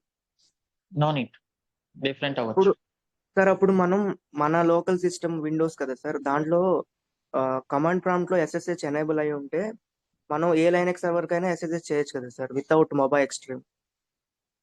చేయొచ్చు. సో మన లోకల్ మెషిన్ లో Ansible ఇన్స్టాల్ చేసుకుని అలా అయినా చేయొచ్చా సార్? అప్పుడు అది విండోస్. ఇప్పుడు నేను ఇక్కడ ఎక్కడ రన్ చేస్తున్నా Ansible, ఈ సిస్టమ్స్ ఏంటి? ఆ రెండు ఒకే నెట్వర్క్ లో ఉన్న సిస్టమ్స్ కాబట్టి చేస్తారు. యా, ఇది EC2 Ansible server. సర్వర్, ఇది నోడ్, లైనక్స్ కదా. మీరు విండోస్ ని మేనేజ్ చేయాలి అంటే మీకు విండోస్ ఎన్విరాన్మెంట్, విండోస్ సర్వర్స్ కావాలి. నేను ఈ Ansible సర్వర్ నుంచి, లైనక్స్ సర్వర్ నుంచి I can manage Windows nodes, but నేను దానికి తగిన మాడ్యూల్స్ రాయాలి. Okay sir. Ansible విండోస్ ఇలా రాయాలి మాడ్యూల్స్. ఓకే, అంటే ఓఎస్ బట్టి మాడ్యూల్స్ మారిపోతా ఉంటాయి సార్. విండోస్ ఒక్కటి డిఫరెంట్ గా ఉంది, లైనక్స్ కి డిఫరెంట్, లైనక్స్ కి విండోస్ కి డిఫరెంట్. Okay sir. సార్ ఇంకోటి ఏంటంటే సార్, మనం ఏమన్నా SSH కాకుండా ఇంకేమన్నా ప్రోటోకాల్స్ యూజ్ చేస్తామా సార్ లైనక్స్ సర్వర్ కనెక్ట్ అవ్వడానికి? ఇంకా ఏమన్నా ఉన్నాయా సార్? సర్వర్ కి కనెక్ట్ అవ్వాలి అంటే ఓన్లీ SSH. సార్ ఇప్పుడు ఓన్లీ SSH అయితే కమాండ్ ప్రాంప్ట్ లో SSH ఎనేబుల్ చేసుకొని మనం త్రూ విండోస్ లోనే కనెక్ట్ అవ్వచ్చు కదా సార్. మళ్ళీ మొబైల్ ఎక్స్ట్రీమ్ లేకపోతే పుట్టి, సూపర్ పుట్టి అన్ని ఇన్స్టాల్ చేసిన అవసరం ఏముంది సార్? కమాండ్ ప్రాంప్ట్ చేయొచ్చు, మీ కమాండ్ ప్రాంప్ట్ లో నేను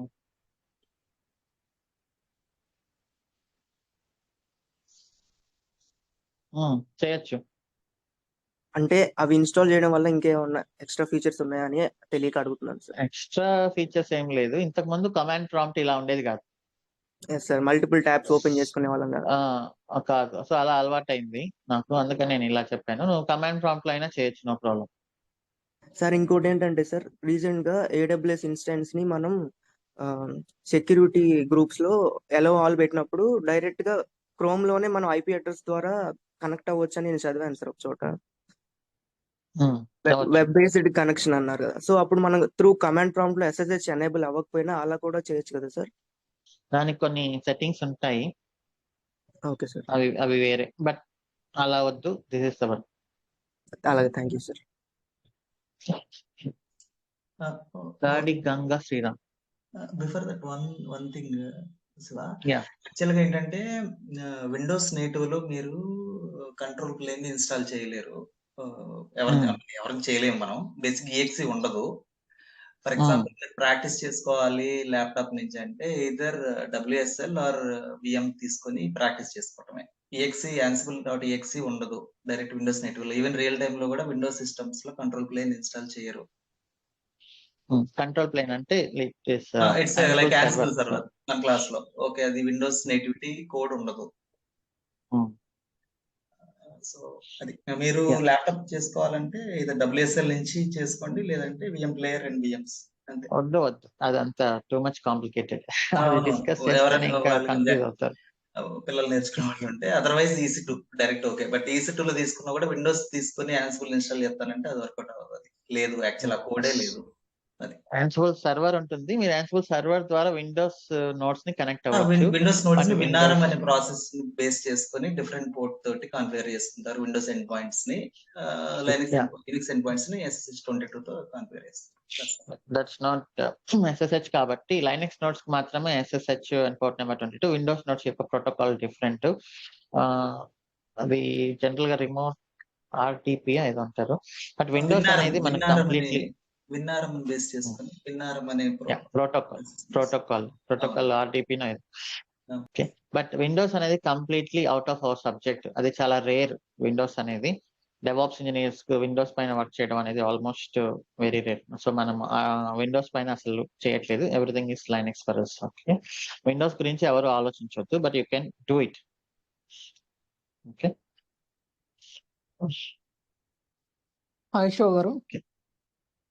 హాయ్ గంగా సాయిరామ్. శ్రీరామ్ షో గారు, Ansible కనెక్ట్ అయ్యేటప్పుడు మనం before user name and password -e అని నోటేషన్ ఇచ్చాం కదండి. -e అంటే ఏంటండి? I అంటే ఇన్వెంటరీ అని చెప్పారు. E అంటే ఎక్స్ట్రా వ్యాట్స్ అని మీనింగ్. ఎక్స్ట్రా వ్యాట్స్ అని. ఓకే. సో వీటన్నిటిని మనం సెక్యూర్ చేస్తాము ఫ్యూచర్ లో. Ansible playbook -help. ప్రెసెంట్ అయితే నేను ఇలా ఇస్తున్నాను, బట్ మనం we will secure it. Okay Sho గారు, అదే డౌట్ అండి. Final question Veerav. నా ఇప్పుడు వీరావ్ Ansible ఎంజినిక్స్ స్టార్ట్ ఇవి ఇచ్చాం కదా, సర్వీస్ స్టార్ట్ అని. ఇలా యాక్చువల్ గా స్టార్టెడ్ అని ఇచ్చాం కదా, మనం అక్కడ స్టార్ట్ అనే ఇస్తాం కదా, సిస్టమ్ CTL ఎంజినిక్స్ స్టార్ట్ అని ఇస్తాం కదా. ఇక్కడ స్టార్టెడ్ అని అంటే ఇంకా దాంతో కంపేర్ చేయొద్దు, నేను అండర్స్టాండింగ్ కోసం చెప్పాను. ఓకే, బట్ Ansible వాళ్ళు స్టార్టెడ్ అని పెట్టారు అంతే. ఇంకొకటి రీస్టార్ట్ అంటే స్టార్ట్ రెండు వస్తాయి అన్నారు కదా. రీలోడ్ అంటే ఏమొస్తుంది అన్న? సిస్టమ్ CTL రీలోడ్ లాగా, డీమన్ రీలోడ్ లాగా సర్వీస్ రీలోడ్ అవుతుంది.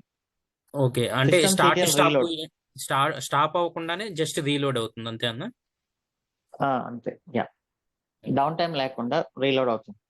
Okay, thanks. Okay, that's all for today's session.